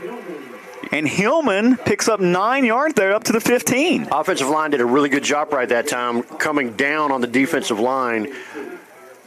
And he had a really good hole over there. That's one of his best of the night. 9:30 to play in the quarter. 21-7 Graham. Gate City with a second down and 1. A trio of backs in the backfield with the sophomore quarterback. They hand it off to Walker Hillman again. Hillman not going to pick up the first down. He's going to lose a yard. He took it to the right side, Eric, and ran right in to a wall of gunmetal gray. Yeah, the G-men were right there waiting for him on that one. So the loss of a yard brings up third down and 2 as we go inside of 9 minutes to play in quarter number 3 here in Richlands. Big play right here. It'd be hard to keep the offense on the field this deep in your own territory if you make a stop here. Quarterback's going to keep it. Zane Reed right up the middle, fighting for the yardage near the first down marker. I believe he's got it. Yeah, he's got it. Kept those legs moving, the young quarterback, and picked up enough to move those chains, and a fresh set of downs for Gate City. I believe that's only their third first down in this contest.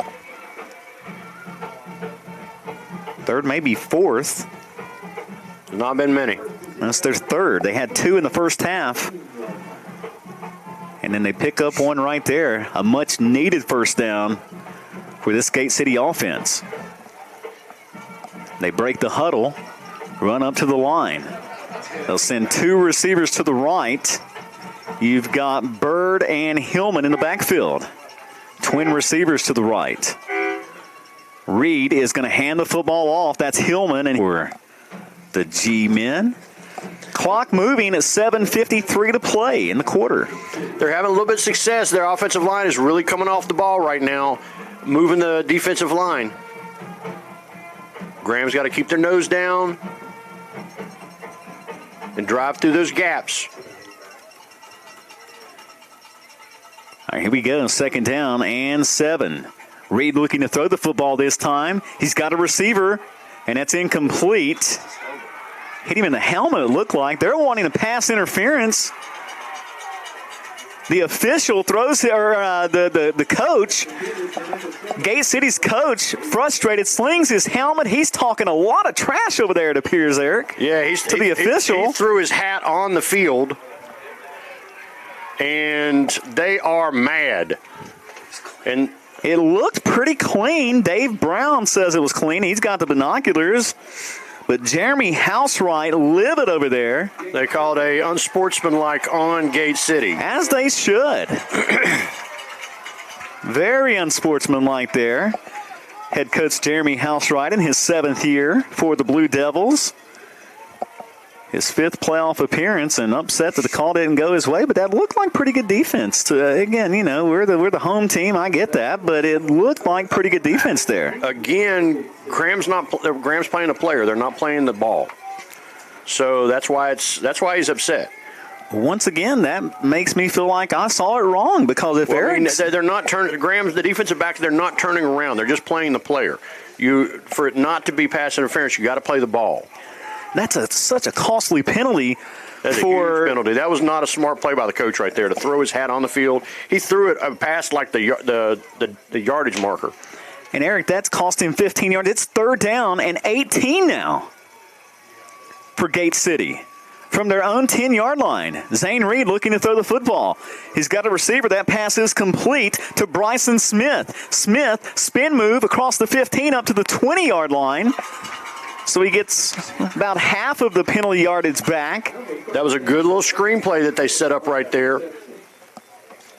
That's one of the things that I was concerned about before the game, is them doing more screens just because of the pressure that Graham's getting back there, allowing that pressure to get through, setting up that receiver over here on the flats, and then taking off. But luckily, Graham was there to be able to get it down. Such a costly penalty. And that was by the coach. Gate City going to punt it away. Nice kick there once again. Fielded out to 44 by the G-men. Trying to get a little return there. That's Caden Banks on the return. Nowhere to go. And he's going to be dropped at the Graham 41. So no return there. Tried to make something happen, but Banks unable to do so. I got to say, man, Gate City's punting game is top notch, man. They're just it is. That one wasn't as high as the previous two, but it was still effective. It was high enough to where, and I'm happy to see Jamonte Hendricks back out there. Absolutely. Gabriel Lilly in the backfield on first down. They hand it off to Lilly. Takes it left side. Got the 45 flags come flying. That's probably going to be holding. Yeah, it's probably going to be holding. And Kennard is not happy about the penalty. Visibly upset is Kennard.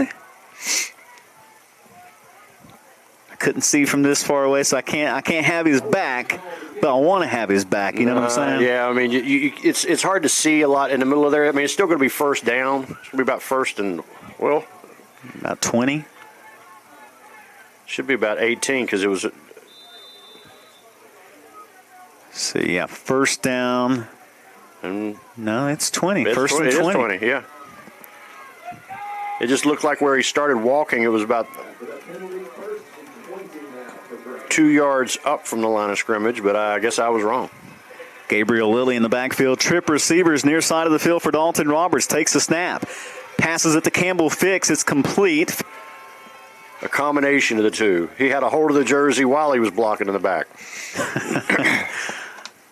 Well, hopefully that'll only be a single penalty. Yeah. It's not like a penalty 1.5 or something, you know? He was doing it all right there.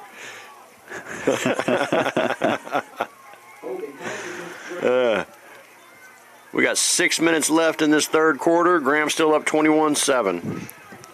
That's going to move the football back to their own 21-yard line. So now, Eric, you're looking at first for the G-men. Dalton Roberts, shotgun formation, takes a snap, looking to throw the football. Thinks about it, now rolls out. The defense just threw it away because he was getting some pressure. Banks was not open. I think that was just a good throwaway. Stops the clock with 5:46 to play. It's going to be second down and 30 coming up for Graham.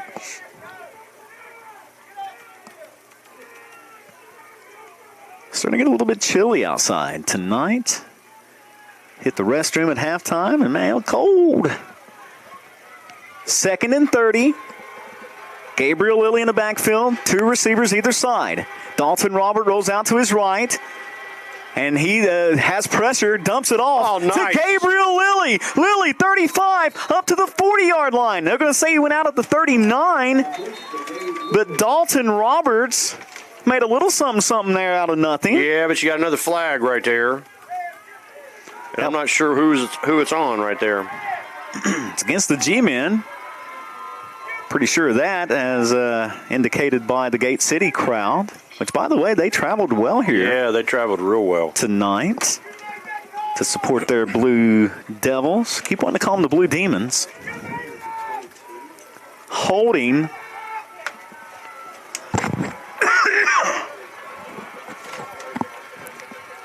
I think he... Was that holding against the G-men? No, I think they're saying that he was past the line of scrimmage when he threw it.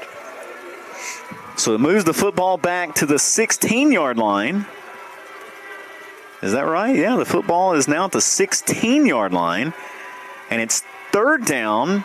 And a lot. And it's got to be like close to 40. Two receivers either side for the G-men. Roberts takes a snap, drops back the pass, gets rid of the football. It's complete to Gabriel Lilly. Lilly, far side of the field, takes the hit at the 22-yard line, and he's dropped.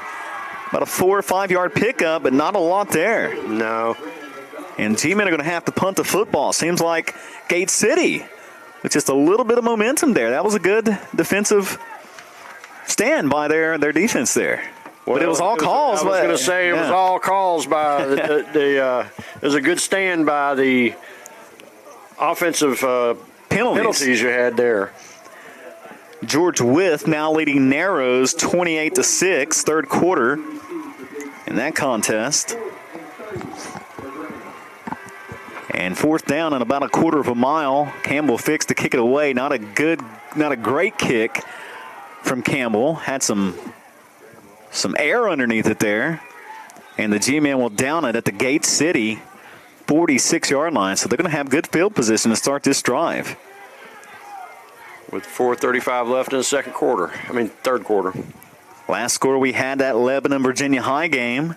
It was 14-7 Lebanon leading Virginia High. Poquoson, from over on the other side of the state, leading Greensville County 35-zip early third quarter. Armstrong over Nottoway, 28-zip at the half. So when you start talking about those schools, I really have no clue who they are. But that's potential playoff matchups. You just never know, so we keep you in the know. No big surprises really in Class 2 so far. First down and 10 for the Blue Devils. And they're going to get the G-Man, I believe. Yeah. The G-Man hopped into the neutral zone there. So 5 free yards. And Gate City, they're faithful starting to come alive over there. You can hear them all the way over here. I mean, they're getting a little bit of, neither one of the teams have have any momentum in this second half so far. But if anybody does, I would have to give it to Gate City a little bit on this, a slight edge in this second half so far. Ridgeview now up on Richlands, 42-zip into the third quarter. A receiver either side here from the Graham 49-yard line. Gate City with the football. They hand it off. That is Bird. Takes it right side. Man, Bird's probably the fastest guy on Gate City's team. Yeah, that was a good pop out to the outside right there. He started to go inside, then was able to pop out there and get some extra yards. Corey Bird, the senior, 5'6", 150 pounds. It's going to be second down and call it 3 from the Graham 47 coming up here. 4:29 to play in the quarter. 21-7 your score, Graham, with a 14-point advantage over Gate City. Winner of this moves on to the second round next weekend. Get the winner of tomorrow's game between Union and Lee. Twin receivers left side. They hand it off to Hillman. Hillman up the middle near the first down marker. He's going to be close to the first down. Walker Hillman, he might be about a half yard shy. We'll see where they mark it. It's going to be close. No, they gave it to him. Wow. We'll say by the nose of a football. It was close. It was close. It was very close. But a first down for Gate City. Clock rolling, 4:15 to play in the quarter now. 21-7. Graham, if you're Gate City, you need points right here. Yeah, you have to have points. On this drive, you get points here. You've got a huge momentum swing. 2 receivers near side of the field. They go back to Hillman on the ground, and Hillman takes a big hit after picking up a yard. That was a big hit by Lilly right there. I mean, he got stopped in his tracks. Second down and 9 forthcoming for Gate City.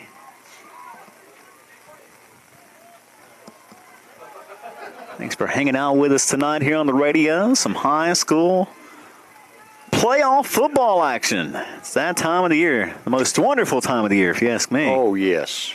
Twin receivers near side of the field on second down and 9 for Gate City. Zane Reed, sophomore quarterback. 2 backs in the backfield with him. High snap, but he gets it down, hands it off to Walker Hillman again, and Hillman to the 40, give him 3 yards on the carry. It's going to be third down and 6 coming up for Gate City. Sean Dowell in on the stop there for the G-Men. And right now it's 4-down territory for Gate City. Well, they've got it at the Graham 40. So, yeah, you're probably right. Down 2 scores. Both offenses moving slow. No real quick strikes tonight. I guess you could say Gage Palmer's first touchdown was pretty quick. Yeah, that was pretty quick. They hand it off, and Zane runs the option. He pitches it to Corey Bird. Bird takes a big hit from Gabriel Lilly. Wow. That was a hard hit. He pops right back up, but Lilly really hit Bird hard right there, Eric. Yeah, he'll remember that hit. Okay, we got 4th down and 2.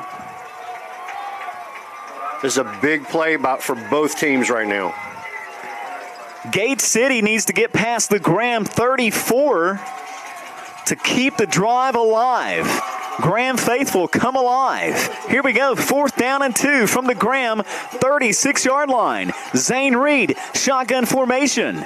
Takes the snap, hands it off to Mason Hickman. Hickman, the big back, picks up the first down to the 30-yard line. Yeah, that didn't, I mean, that he went right off the edge right there, and yeah, he had plenty of room. He's kind of built like that kid from Union that runs so hard. Last year when the kid, or the years before, because he's lost about 30 or 40 pounds. They hand it off to him again. Hickman to the 26-yard line. Yeah, you're right. Chandler, he did drop a few pounds, it appeared. Yeah, he did. This season. And Graham's defense sort of playing on their heels right now. Second down. He's trying to hurry up. Yeah, 2nd down and 6 here. Minute 10 to play. They go back to Hickman on the ground. Hickman lowers that head. Jazeer, fumble on the field. The G-men have it. Jazeer Williamson recovers the fumble. And the G-men. And that was caused by Kennard's initial hit on him. I mean, he hit him hard. The ball went flying. He kept going. But that initial hit is what caused that fumble right there. And that was from Kennard. My God, Eric, when Kennard and Hickman collided right there, that's two big old boys. That was a collision. Big old boys, yes. And Hickman got the worst of it for sure as he was slow to get up. But he's all right. The G-men recover the fumble, and they catch a big break there. Twin receivers near side of the field for Dalton Roberts. 1st down and 10 from their own 24. Roberts going to keep it. Oh, and he takes a big hit. Yes, he did. He took a big hit right there. By the guy that just took the big hit, Mason Hickman. He was trying to give something back right there. So let me give you a dose of what your boy just gave me, man. Yeah. Roberts all right, though. He jumps right back up. With some big hits here tonight in this contest. It's been a pretty good football game. It's been a physical ball game. This really has. 35 seconds to play in the quarter. This could be the final play of quarter number 3. 2 receivers either side for Dalton Roberts. Gage Palmer in the backfield. They give it to Gage. Up the middle. Gage takes it left side. Look at him still moving those feet. He gets up to the 30-yard line. 5 yards on the carry for Gage Palmer. But, Eric, if he doesn't keep the legs moving, he picks up a yard and a half there. Yeah, I'd like him to get the ball some more. He needs to get the ball. He needs to get fed more in this fourth quarter. 3rd down and 4 coming up after this timeout.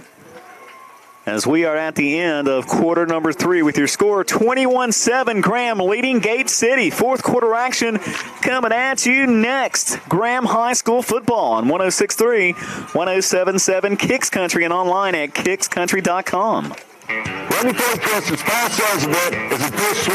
Football season, make the Rail Yard your home turf for food, fun, and unbeatable deals. Tuesdays, buy one, get one free with BOGO Burger Night. Wednesdays, 89-cent wings that'll have your whole team coming back for more. Fridays, shake it up with $5 martinis. And Sundays, kids eat free while you catch the game on the big screens. Touchdowns taste better at the Rail Yard. Bring 'em to the yard.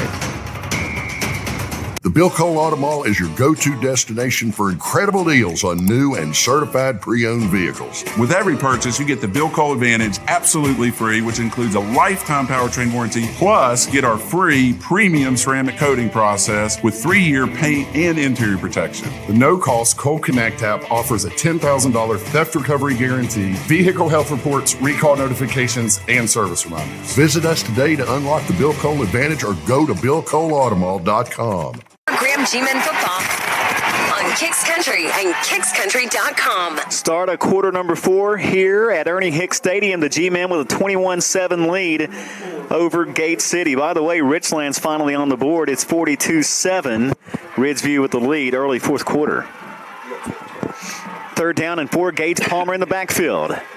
Dalton Roberts, quick out pass, complete to Bradshaw. Bradshaw lowers his head to the 35, picks up the first down as he falls forward to the 36-yard line. I like that play a lot better than them staying back on the line of scrimmage to throw it. He took a couple steps forward. The defensive back took steps backwards also, gave him some space, and he was able to get that first down. That's a huge first down for A.J. Bradshaw and the Graham G-Men. Here in the fourth quarter, 2 receivers either side. When they throw that ball to them standing on the line of scrimmage, the defensive backs don't step back. They step forward. Bradshaw in motion. They give it to Gage Palmer. Palmer hit hard and brought down by Mason Hickman at the 36-yard line. So no gain there for Gage Palmer. I mean, it's a hard-fought ball game, folks. I'm impressed with Gate City, their size, their speed, their athleticism. Their physicality. Physicality, another good word to describe this team. I mean, these are two physical teams going at it right now. Two receivers either side. There goes Bradshaw in motion. Dalton Roberts, that same play to Bradshaw out of the backfield. Right side, Bradshaw out of bounds. Or he stayed inbounds, actually. Goes to the 42-yard line, so the clock will continue to roll as Bradshaw picks up a bounce. What about, I guess, about 5 yards there. It's going to be third down and call it 4. Good blocking over there by Campbell Fix, too. He is the reason that he got those positive yards. 3rd and 4, 10-20 to play in the contest. Two receivers either side. Dalton Roberts drops back the pass, gets rid of the football, but he overthrows his receiver by about 7 yards, maybe 10. Yeah, I'm not sure where he was throwing that one. Incomplete. I think that was intended for Campbell Fix, but they weren't on the same page there. And it's 4th down, and Fix will have to drop back and punt this one away for the G-Men. Okay, this would be a good spot for Fix to watch to see if the defense opens up at all, and this would be a good spot for it. You think he has the green light if he sees it? I really do. And we'll see here. 4th down and 4. He stands at his own 29-yard line. Oh, that punt was nearly blocked. Good punt, though, from Campbell Fix. Very good block. Takes a nice scram roll all the way down to about the 10-yard line. How about that? Good kick by Fix right there. Very good. Eric, Gate City got back there pretty quickly. I mean, yeah, they did. It almost looked like he didn't even try to block it. It didn't look like he tried to block it. But maybe from this angle, he was further away than we thought he was. Because he was coming from the far side. To us, he may have been, it looked closer than what he actually was. But Fix got the ball away pretty quickly. Gate City with undesirable field position to start this drive, trailing by 14 from their own 10-yard line with 10 minutes and a second to play. Two receivers to the right for Zane Reed. He hands the football off to Hickman, and Hickman, or actually that is Hillman on the carry. He gets up to the 15, giving 5. As he keeps those legs moving, a lot of times that's what you do. You keep those legs moving, and the line pushes, and you pick up an extra couple of yards there. But the thing is, these runs, they're getting some positive yardage, but they're down 2 scores in the 4th quarter. So they're going to have to hurry up a little bit. Have to pick up the pace a little bit for sure. Yeah. Richland scored again. It's 42-14 late 4th quarter. Got a feeling maybe the reserves are in now. Yeah, I believe so. For Ridgeview. Two receivers to the right for Gate City, and Reed looking to throw. That pass is complete. I believe. No, they say it hit the turf.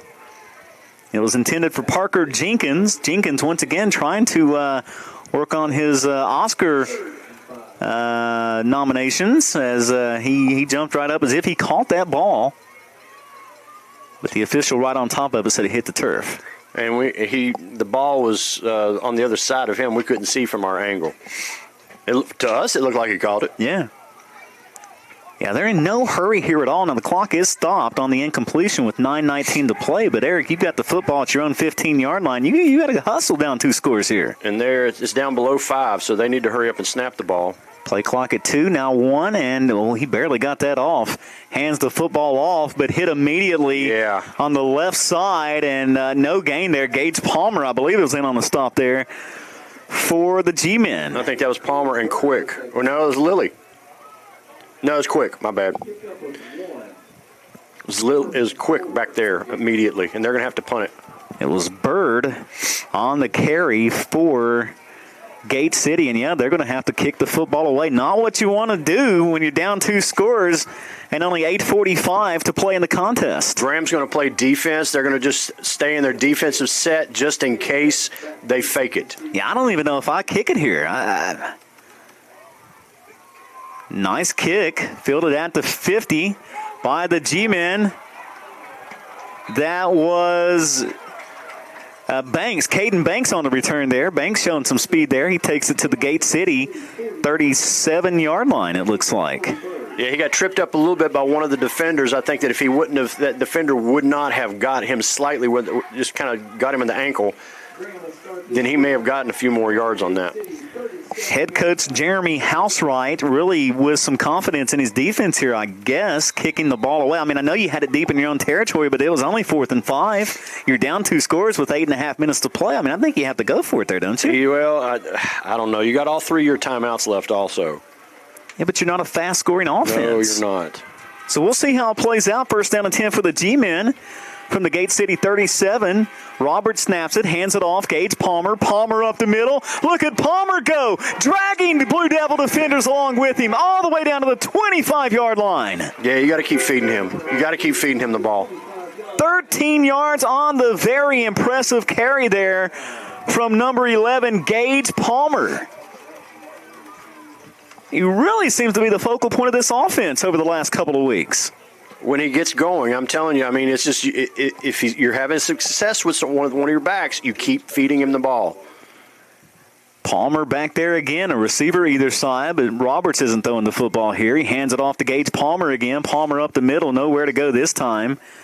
Yeah, he picked up a couple of yards. He's still just fighting. He's still give him 3 when it looked like he should have probably lost a yard maybe. Picks up 3 to the 22-yard line. Clock rolling, 7:40 to play in the contest. And Graham is in no hurry. That clock is their friend. Absolutely.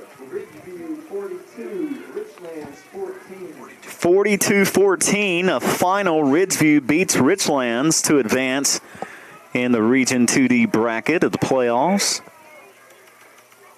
They snap it. Dalton Roberts takes it right side. Stay in bounds. Look at Roberts go. Look at Roberts go inside the 5. Look at Roberts trot his way into the end zone for the touchdown. Went right through that seam. It was beautiful. It was absolutely beautiful, and there was nobody out there on that far side to defend it. 22 yards, and yeah, you very well described there. I couldn't have said it any better myself. That was beautiful blocking right there. And a 22-yard rushing touchdown for number 10. And the G-men are up 20. And I think you had Caden Banks down there at about the 5-yard line that was blocking a defensive back also. But everybody, great job. Snap, hold, kick is good. Tacking on the extra point, 28-7 G-men, 7:16 to play in the game. It's Grand Football on Kicks Country and online kickscountry.com. Football season, and Ramey Auto Group is bringing the heat. Whether you're tailgating before kickoff or heading to the post-game party, we've got the perfect ride to get you there. Ramey proudly supports local football across our region, and our winning lineup is built for champions like you. We support all of our 15 local schools. Score big at any of our 5 locations or start your drive at RameyCars.com. At Ramey, it's always your deal, your way. Fincastle would like to invite you for fun, food, and relaxation. Come on up to our bar and restaurant or relax by the pool. Enjoy live music and test your skills in our cornhole tournaments. Swing by our 18-hole championship golf course. Perfect your swing at the driving range. And gear up at our pro shop. Plus, our pickleball courts are always open. Fincastle has something for the whole family to enjoy. For more information about events and specials, visit Fincastle on Facebook. Punt return there. Yes. So here we go. G-men going to kick it away. Back deep for the Blue Devils. You've got Bird and Jenkins. Jenkins has it at the 25. Wrapped up and brought down at the 30-yard line by the G-men. Good tackle right there by Jordan Kegley. Very good tackle. He's done an excellent job this year on special teams. He's played well on special teams. You're right. Yes, man. we've called his name a lot on special teams. Many, many times this season. It's important to have a player like that. Because these special teams, they are important. Gate City.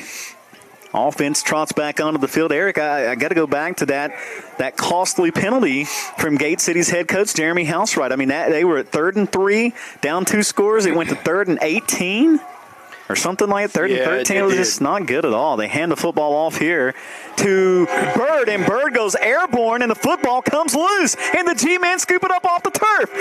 That's Gates Palmer.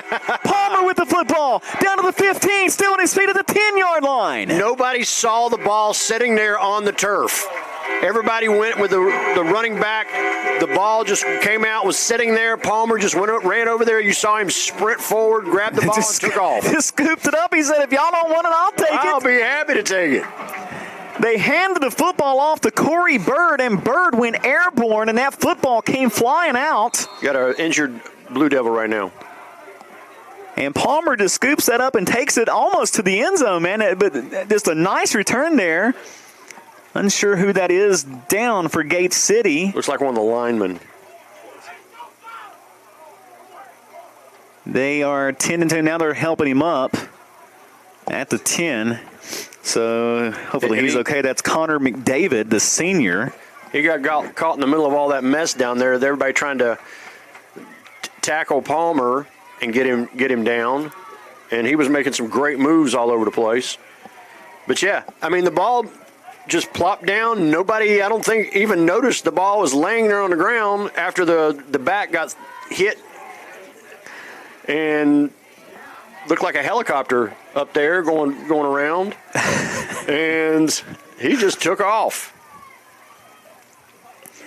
G-men get the football back at the Gate City 10.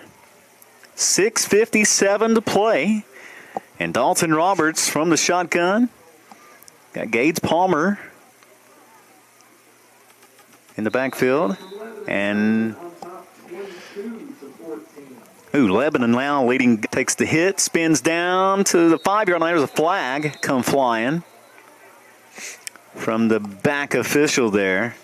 He saw something. What? I think they're going to call holding. Holding on the G-men. They're talking with Kennard down there. It looked like the G-men are already walking back. Yeah, now the officials are about to walk back as well. How far will they walk back? We'll see. 1, 2, 3, 4, 6, 7. Okay, had to be holding, right? Yeah, it was holding. It was a spot foul. They only marked it off 7 yards.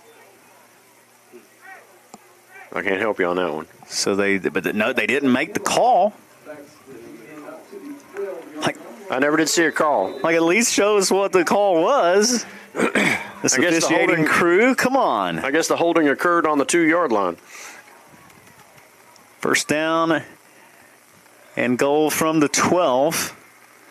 Dalton Roberts keeps it, follows the blocker up the middle, picks up a couple of yards to the 10. I mean, you got to make the call. You got to give us a signal. You got to let us know something Scotty here. McCracken, Barry Yost, Henry Lipscomb, Chuck Radliff, B.K. Walker, Brett St. Clair, Rob Majors, all the officials here. Like, somebody's got to give us a signal. Like, you have to say holding or something. You can't just mark off the yardage. And, I mean, I guess you can because that's what he just did. That's what they just did. And Graham just taking their time. Just taking their sweet time here. 6:05 to play. Why not take your time? 2 receivers to the right. Gage Palmer in the backfield. They give it to Gage Palmer. Palmer wrapped up, escapes a tackle. Face mask. Face mask. Flag comes flying. And Palmer still, that should be another flag right there. Well, he was still running too. I mean, he's still slowing him down though after the whistle. That's going to be some face masks. Going to be a first down. Well, it looks like they're walking back the other way almost.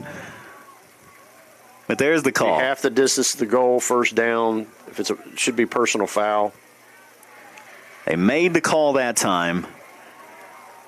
And it is against the Blue Devils. So the G-men, after the face mask, will have it at the 5-yard line.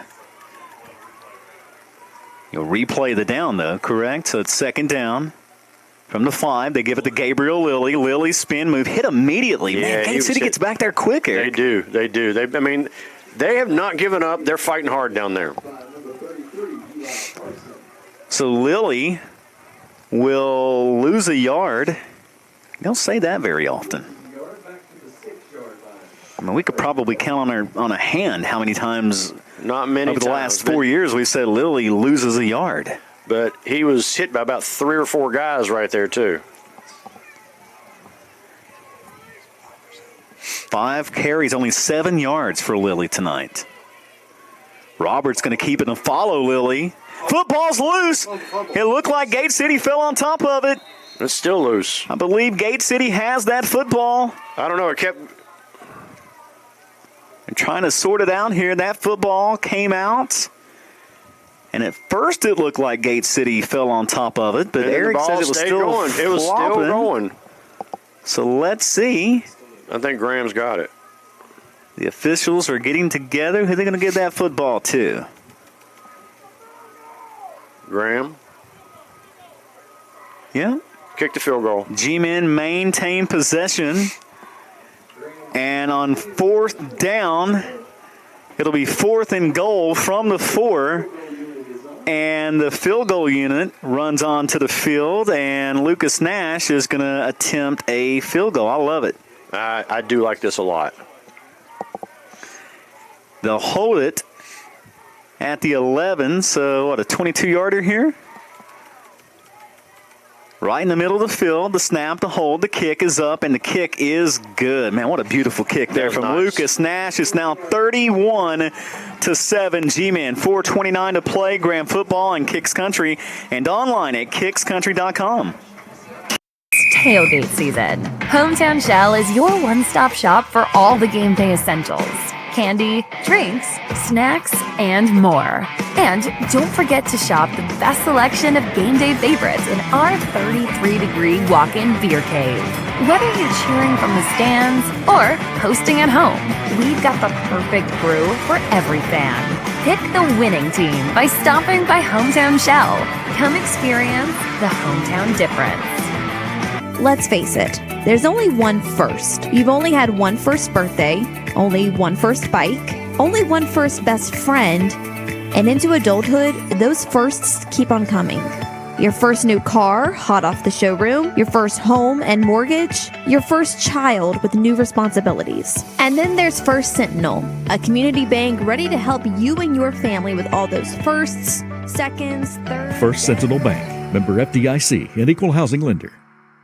Of business tomorrow. Yeah, you have to start looking forward to Bullitt Park. Little pooch kick, that's going to go out of bounds, and Gate City's going to get it at the 35. Yeah. 31-7 your score. Again, 4:29 to play. Certainly not over yet, but if you're Graham, you're feeling pretty good right now. With a 4-touchdown lead. Yeah, the clock is a big friend of yours right now. Actually, a 3-touchdown lead and a field goal. Yeah. So they're going to re-kick this? They have that choice. Gate City doesn't want the football at the 35-yard line. I guess thinking that they've had some success with kickoffs and they want something else. I would kick that ball a line drive right down the middle. So Lucas Nash runs back out to kick it away. Yeah, they've had a couple of really impressive returns tonight. Parker Jenkins, number 2, has had 2 very nice returns. So once you kick it over to Bird, I mean, he might be the fastest guy on the team. Yeah. So we'll see what Lucas Nash decides to do with it here as he runs up to the football and puts some leg behind it. And we got another flag. Another flag. I think that's a false start against the G-men. Yep, against Graham. They were trying to get down there a little too quick that time. So Lucas is going to have to put a little more leg behind it as they'll back him up 5 yards. He'll kick this one. Do an onside kick here. From the 30. Just go ahead and do an onside kick. Well, they're not ready. They're not thinking it's coming. There's a big Coach gap Banks. there in the middle. Just a little pooch, just right over that first line right there. Put it on that R. Yeah, if you put the football right on the R, man, and now a Gate City player runs up a little bit, he might have hurt us. And Lucas Nash gives it all he's got, fielded at the 17. Here comes Jenkins. Far side, he's now at the 30, cuts it back. 35, still on his feet, scampers ahead to about the 40, but flags come flying. Depending on the flag, they gained 4 yards out of that. Yeah, because they would have gotten it at the 35. Nope, blocking the back. They should have just taken the dang 35-yard line, I believe. 35, yes. So after the penalty, you could have had it at the 35. If you'd taken, when he kicked it out of bounds, you could have had it at the 35. But after the return and the penalty, they'll get it at the 30-yard line. I'm fine with that. So Gate City back onto the field, their offense. They'll start this drive from their own 30. And they need to move, and they need to move quick. They trail 31-7 to your Graham G-Men with 4:21 to play. Twin receivers to the left. Zane Reed takes the snap, drops back the pass, looking to throw. He's got a wide open receiver. I mean, wide open. Completed at the 40-yard line. Down to the 30, 25. Still on his feet at the 20. Dragged down. Almost a horse collar tackle. That was close to a horse collar. No flag. But the pass complete to Caden Housewright. And he was wide open. Not even sure how he got that wide open, but Housewright, they go from the 30. That's 55 yards. Is that what you had? 53 yards on the completed pass to Housewright. That could be Coach's boy there. They're going to hand it off this time to Walker Hillman, and Hillman goes inside the 15 and down to the 12-yard line. Clock continues to roll. 31-7. And a 5-yard pickup by Gate City. Ethan Horn in on the stop there for the G-Men. 2nd down and 5 from the Graham 12-yard line. They need to get in the end zone like right now on this play here, Eric. They're not moving fast enough. And Jazir's got another cramp, it looks like. He keeps grabbing his calf. I mean, Gate City doesn't look like a team that wants to win the football game right now. No. I mean, why are you not going faster? Yeah, I mean, the play clock's down to 6. You only had 3:10 to play. You fake the handoff, and Reed's going to roll out to his right, and this basically throws it out of bounds because he was being pressured heavily by Jeremiah Quick. Jeremiah Quick this year has really come along. I was talking to Coach Palmer earlier today. He had given me a call, and Jeremiah Quick was one of the people that we were talking about, how he has just come on. Coach Palmer was talking about how tough he is, what a good sense he has for the football game, and just how well he's done. He was really bragging on him today. A final from Class 3. Magna Vista defeats Abingdon 56-10. That's a final. Abingdon didn't have a really good team this year. What a great season was it? Yeah. Trip receivers to the left this time. As Zane Reed rolls out to his left, gets rid of the football. That's a tough pass, but it's complete to the 9-yard line. A flag comes flying. The pass was complete to Corey Bird. And let's see what the penalty is about. That could be helmet to helmet. That's what I was thinking too. Accidental, of course, but let's see. It looked like Bird did take a shot to the helmet there. But again, from the angle. Personal foul, yeah. It's against the G-men, the personal foul. Half the distance to the goal. So to get the football down to the 6-yard line. I think it's at the 4. So we got first down on the 4. First and goal for the Blue Devils. Zane Reed from the shotgun takes the snap. He's going to hand it off to big number 41. That's Hickman, and Hickman is into the end zone for the touchdown. It's a 4-yard touchdown run from the senior running back, Mason Hickman. And the Blue Devils aren't done yet. It's now 31-13 with 2:46 to play.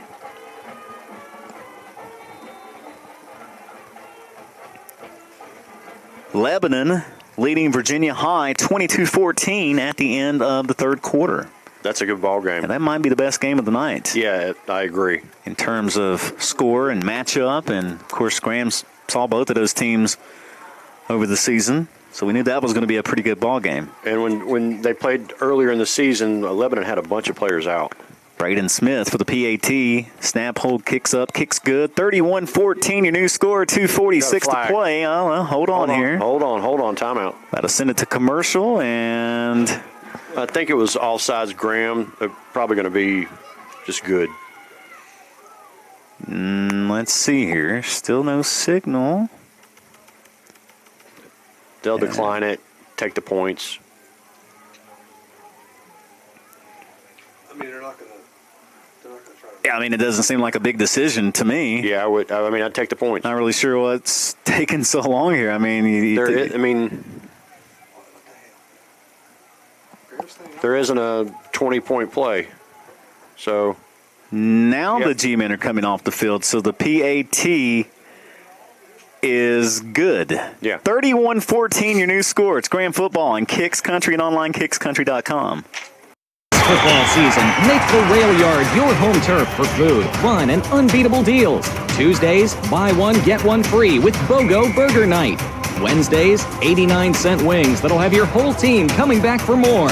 Fridays, shake it up with $5 martinis. And Sundays, kids eat free while you catch the game on the big screens. Touchdowns taste better at the Rail Yard. Bring 'em to the yard. The Bill Cole Auto Mall is your go-to destination for incredible deals on new and certified pre-owned vehicles. With every purchase, you get the Bill Cole Advantage absolutely free, which includes a lifetime powertrain warranty, plus get our free premium ceramic coating process with 3-year paint and interior protection. The no-cost Cole Connect app offers a $10,000 theft recovery guarantee, vehicle health reports, recall notifications, and service reminders. Visit us today to unlock the Bill Cole Advantage or go to BillColeAutomall.com. And we'll have a onside kick probably. I would put one person back deep, everybody else up. So they're going to kick this off from the Graham 45-yard line. And this kicks it over the head. That's going to go to the end zone. Yeah, Graham's going to take it at the 20. I don't know. I kind of liked your idea better there about the onside. Yeah. I mean, already at the 45-yard line. I don't know why I don't know why that. Maybe he meant to a little bit, but I think he was just trying to get it past that second level because you had two lines of the G-men up here. I think maybe he was trying to get that, but it just got a little too much of the ball than he wanted to. So Graham's going to start on the 20-yard line.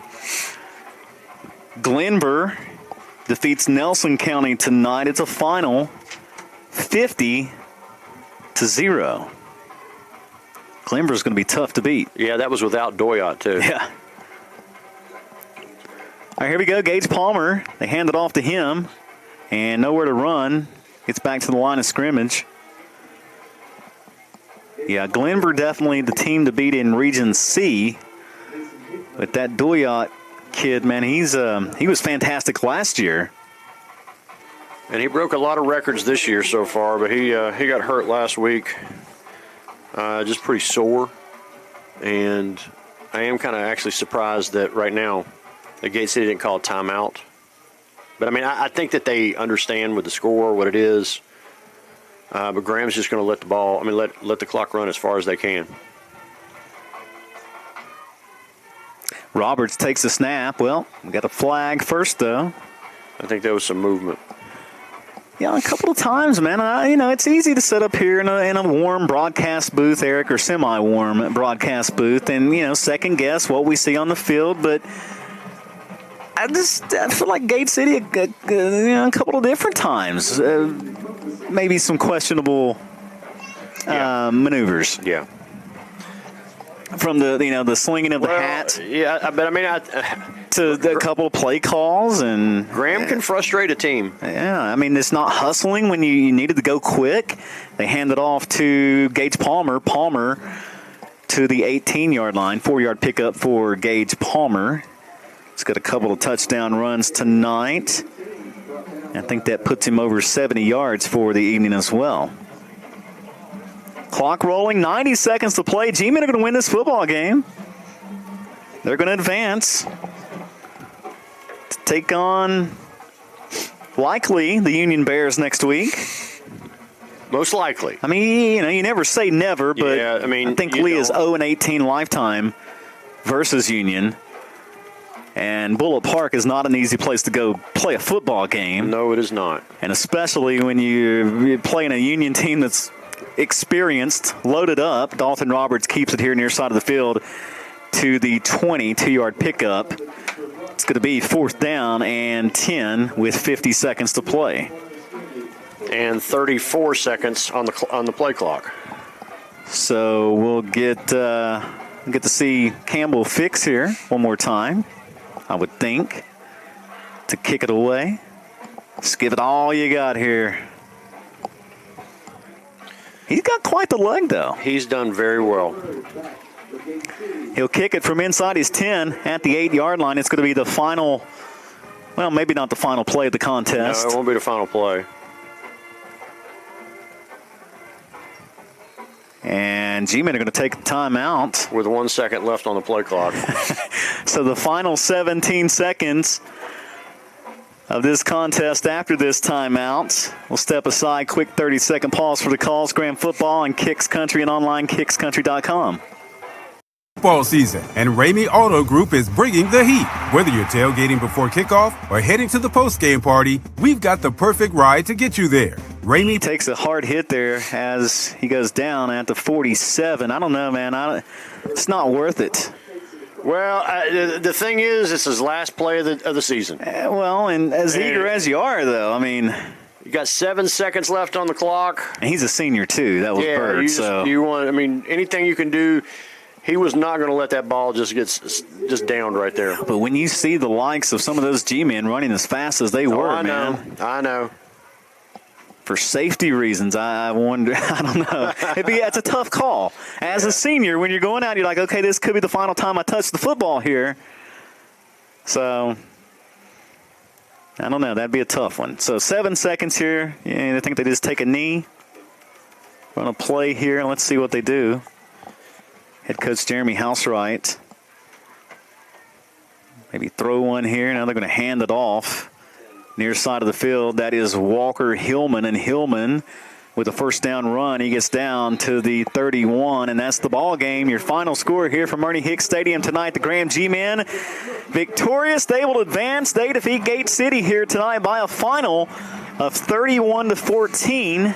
We'll come back and recap it for you after this timeout. Graham High School football on 106.3, 107.7 Kicks Country and online at kickscountry.com. Whoa, Kristen, did you see that yellow flag? I sure did. That's going to be a penalty for sure. Nothing about this breaker box is in regulations. The refs are going to have a field day with this. They better call Mr. Sparky. That sounds like a good play for the home team to me. Your local Ace is the power place. Let's go. Ace has everything you need in the power section. Steel, Ego, Toro, Milwaukee, Craftsman. The helpful place can power your project big or small. The best part is the staff knows these products to give you project advice to save you time and trips back to the store. That's one of my favorite blowers. Ordering online, Ace has you covered with orders ready in 15 minutes. Shop now at acehardware.com. My name's Keith Sigmund. I'm the general manager here at Buchanan Mine. I find in Bluefield State graduates a characteristic that is uncommon in most today, and that characteristic is their work ethic. Not afraid to spend as many hours as they need to spend here. They have a great work ethic. Why we search for Bluefield State graduates is because they don't shy away from the challenge. It's football season, and Ramey Auto Group is bringing the heat. Whether you're tailgating before kickoff or heading to the post-game party, we've got the perfect ride to get you there. Ramey proudly supports local football across our region, and our winning lineup is built for champions like you. We support all of our 15 local schools. Score big at any of our 5 locations or start your drive at RameyCars.com. At Ramey, it's always your deal, your way. It's tailgate season. Hometown Shell is your one-stop shop for all the game day essentials. Candy, drinks, snacks, and more. And don't forget to shop the best selection of game day favorites in our 33-degree walk-in beer cave. Whether you're cheering from the stands or hosting at home, we've got the perfect brew for every fan. Pick the winning team by stopping by Hometown Shell. Come experience the hometown difference. This football season, make the Rail Yard your home turf for food, fun, and unbeatable deals. Tuesdays, buy one, get one free with BOGO Burger Night. Wednesdays, 89-cent wings that'll have your whole team coming back for more. Fridays, shake it up with $5 martinis. And Sundays, kids eat free while you catch the game on the big screens. Touchdowns taste better at the Rail Yard. Bring 'em to the yard. Hi, I'm Lee Lewis, Master Electrician at Mr. Sparky. Don't miss a second of football coverage due to unexpected power surges or outages with options like whole house generators and surge protectors. Just make the call and we'll do the rest. So scoring got started with 4:51 on that first quarter clock. Gage Palmer with a 1-yard touchdown run. G-Men go up 7-0. That would be your score at the end of one. Just as the second quarter got underway, Gabriel Lilly took a touchdown in from a yard out, put the G-Men up 14-0. And with 3:15 to play in that second quarter, Gate City finally gets on the scoreboard. It was Zane Reed, their sophomore quarterback, finding Corey Bird from 32 yards away for the score. The PAT was good. That made it 14-7. Gage Palmer with 15 seconds to play in the half, so exactly 3 minutes later, his second rushing touchdown of the night from a yard out. PAT from Nash Good. G-Men go up 21-7. That would be your score at the half. No scoring in the third quarter, but in the fourth quarter, with 7:16 to play, it was Dalton Roberts with a 22-yard touchdown run that was just thanks to some great blocking as Roberts takes it into the end zone. Extra points good. They go up 28-7. Lucas Nash connects it on a 22-yard field goal with 4:29 to play. G-Men go up 31-7, and then the final points on the board go to Gate City as Mason Hickman, big number 41. Man, he ran hard. And he scores from 4 yards out for the touchdown, the PAT good. That made it 31-14. Eric, that's the final here tonight. 31-14, the good guys win it. They did. This was a very physical matchup. Graham needed this. I don't mean that the past few weeks have been not as hard, but they haven't.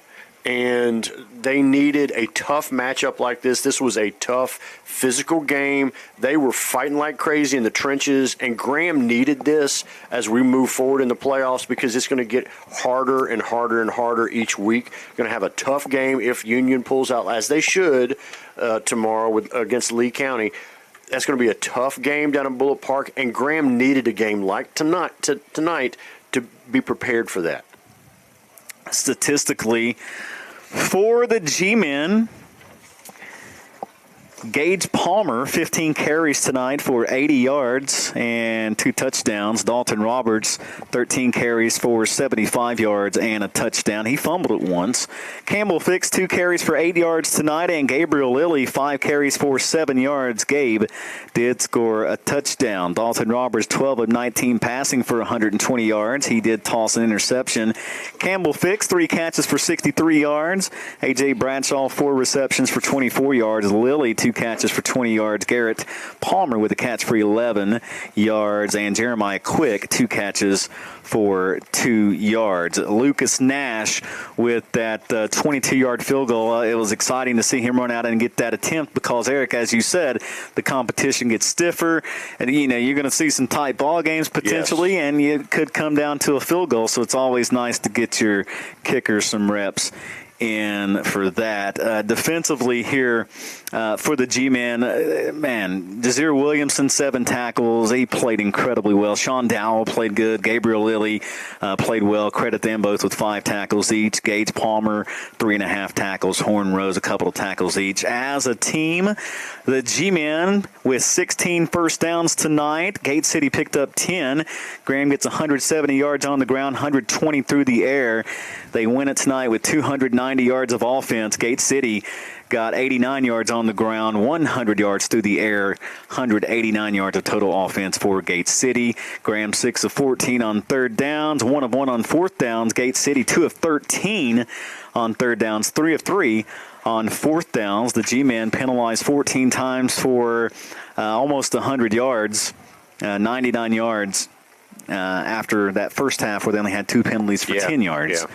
Gate City penalized 5 times for 28 yards. Hillman, the leading rusher, unofficially for Gate City, 15 carries for 56 yards, but Eric, he coughed it up 3 times. Yeah. And three total fumbles, not all on Hillman, so let me clarify that right there. Dave was getting on me. The fumbles was what hurt them last week against Ridgeview, and they came back to bite them tonight as well.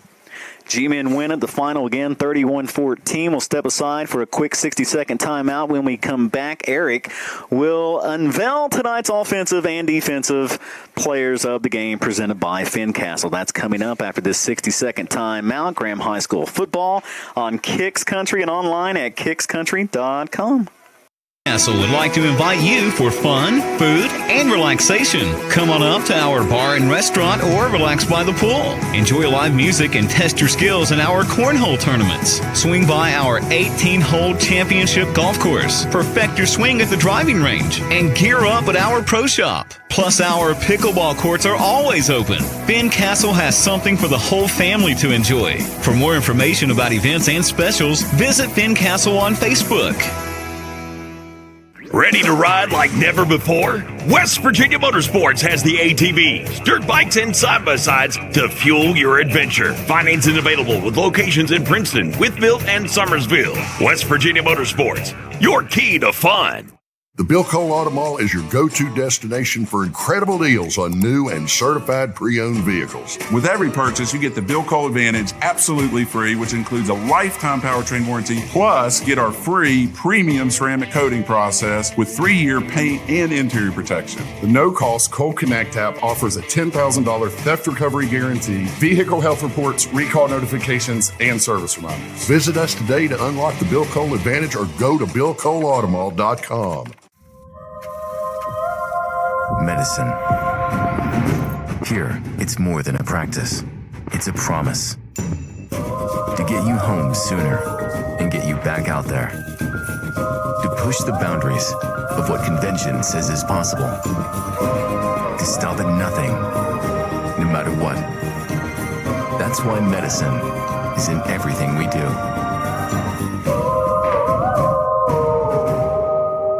It's football season, and Ramey Auto Group is bringing the heat. Whether you're tailgating before kickoff or heading to the post-game party, we've got the perfect ride to get you there. Ramey proudly supports local football across our region, and our winning lineup is built for champions like you.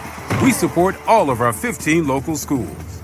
Score big at any of our 5 locations or start your drive at RameyCars.com. At Ramey, it's always your deal, your way. French toast nibblers or breakfast nachos? Actually, I was thinking about heading out only because I want to beat the traffic. The best part of the sleepover is the next day. I was going to throw the games on. You're a Notre Dame guy. I'm from Texas. Winners never compromise. What? Yeah.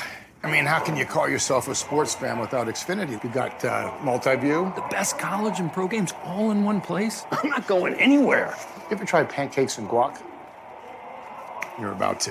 Yes, let's go! I got a little recipe that I can't tell you, but I think you're going to be happy. Ready to ride like never before? West Virginia Motorsports has the ATVs, dirt bikes, and side-by-sides to fuel your adventure. Financing available with locations in Princeton, Wytheville, and Summersville. West Virginia Motorsports, your key to fun. He was the one who did it. He's the one that was fighting out there. You had a couple times that they tried to just hit him to get him down, and he would go back like a step and then take off again. They weren't getting him down, and he would just get enough for that first down. He would make that catch when we needed that catch. So tonight, my offensive player of the game is Campbell Fix. There you have it. Jazeer Williamson takes defensive honors, and Campbell Fix the offensive player of the game tonight, presented by Fincastle. Real quick before we look ahead to next week, a couple of scores here. Man, a very tight game down in Bristol. It was 22-22 mid-fourth quarter. Jacob Rowe had a nifty 90-yard touchdown run for Virginia High to tie it up after the 2-point conversion with 7:54 to play. Lebanon answers quickly with a Michael Reese touchdown run to regain the lead. It's now 30-22 down in Bristol mid-fourth quarter. I hate to send you away, but if you want to listen to that game, the Bearcat Network online has that one. Some other games, Robert C. Byrd leading Fairmont Senior in Class AAA in West Virginia. That's significant because the Princeton Tigers are on that side of the bracket, and if Fairmont Senior would exit, surprisingly tonight, that would be big for the Tigers in West Virginia. Bluefield plays tomorrow. Do you remember who it is? They get Oak Glen, I think is who they get, Oak Glen. So best of luck to the Beavers tomorrow. Who else plays tomorrow? Union and Lehigh. That's where I'm trying to get to. That's a pretty big game. Pikeview. Yeah, Pikeview plays tomorrow too. We'll have that game for you on our sister station, Willie, at 94.5 FM. Of course, the Bluefield Beavers will be on 100.9 The Eagle tomorrow. But we look ahead to next week, Eric, and, you don't want to, you almost feel bad for thinking Bullitt Park, but I love playing at Bullitt Park. I'm 99.999 with a bar over top of the, the 9% sure that Union's going to probably handle business tomorrow. Yes, they probably are. And let me tell you what, love going down to Bullitt Park. That is my favorite place to go play. That is so much fun. The atmosphere, the pomp and circumstance, that whole thing that goes on down there. And let me tell you what, if Union wins tomorrow and we go travel down there, that place next Friday or Saturday will be rocking. Absolutely. And we don't know if it's going to be Friday or Saturday yet. We don't have a clue, yeah. But now Coach Palmer will get to decide if Union wins tomorrow. Yeah. I'm fine with playing here next week. That would be great. I'd love to come back here again, man. That would be awesome. Because that's a pretty lengthy trip down there to Big Stone Gap. But do you think if it's Coach Palmer's call, do you think he would prefer a Friday night? I think he typically likes playing under those lights. I mean, I could pretty much tell you the answers of his interviews every time, but yeah, I don't know. I don't know what he would choose. I mean, it's nice playing down there on Saturday during the day, but Friday nights he usually does rather play on Friday nights. But we shall see. A couple of other quick scores as we look down to the field, Eric. The seniors from Gate City. I mean, a lot of them will not play football anymore, and it's got to be an emotional moment. Yeah, last time they had those pads on. Independence leading Lincoln County 28-10, fourth quarter. James Monroe defeated tonight. They fought to Mingo Central, Class AA, West Virginia. 24-14 was the final. George Wythe up big over Narrows, 48-19. Giles defeats Auburn, the final, 39-20. Actually, that George Wythe game is now a final. As George Wythe advances. And Robert C. Byrd leading Fairmont Senior 36-28. That's one we're going to have to keep an eye on as the scores continue to roll in throughout the night. We want to give a shout-out to our producer tonight, Dan McMahon. A fantastic job. As always, shout out to Dan McMahon. Want to give a little love to Joseph Eccles for his help with tonight's broadcast as well. Dave All About the Numbers Brown. Oh, man, I love Dave Brown. Fantastic job. We appreciate appreciate you, Dave. And Eric, of course, we appreciate you as well. My brother Dalton Robertson, where's your boy at? He left us already. He's sitting in a warm car, isn't he? He went chasing after a little girl over there. Okay, we was going to get Dalton on the mic here and let him continue the Robinson tradition in the broadcast booth. He was a little busy. Shout out to your dad, too, of course, the great Danny Robinson. He's legend around these parts, you know? Legend, especially in his own mind. Our biggest thanks. And that was your boy that said that now, Mr. Robinson. For Eric Robinson. Love my daddy. He's a good man. One more time, the final score, 31-14. Graham wins it, and they advance to the second round next week. We'll let you know as soon as we find out when that game's going to be, where that game's going to be, all right? You've been listening to Graham G-Men Football on 106.3, 107.7 Kicks Country and online at kickscountry.com. Have a great night. We'll see you. It's Keith Sigmund. I'm the general manager here at Buchanan Mine. I find in Bluefield State graduates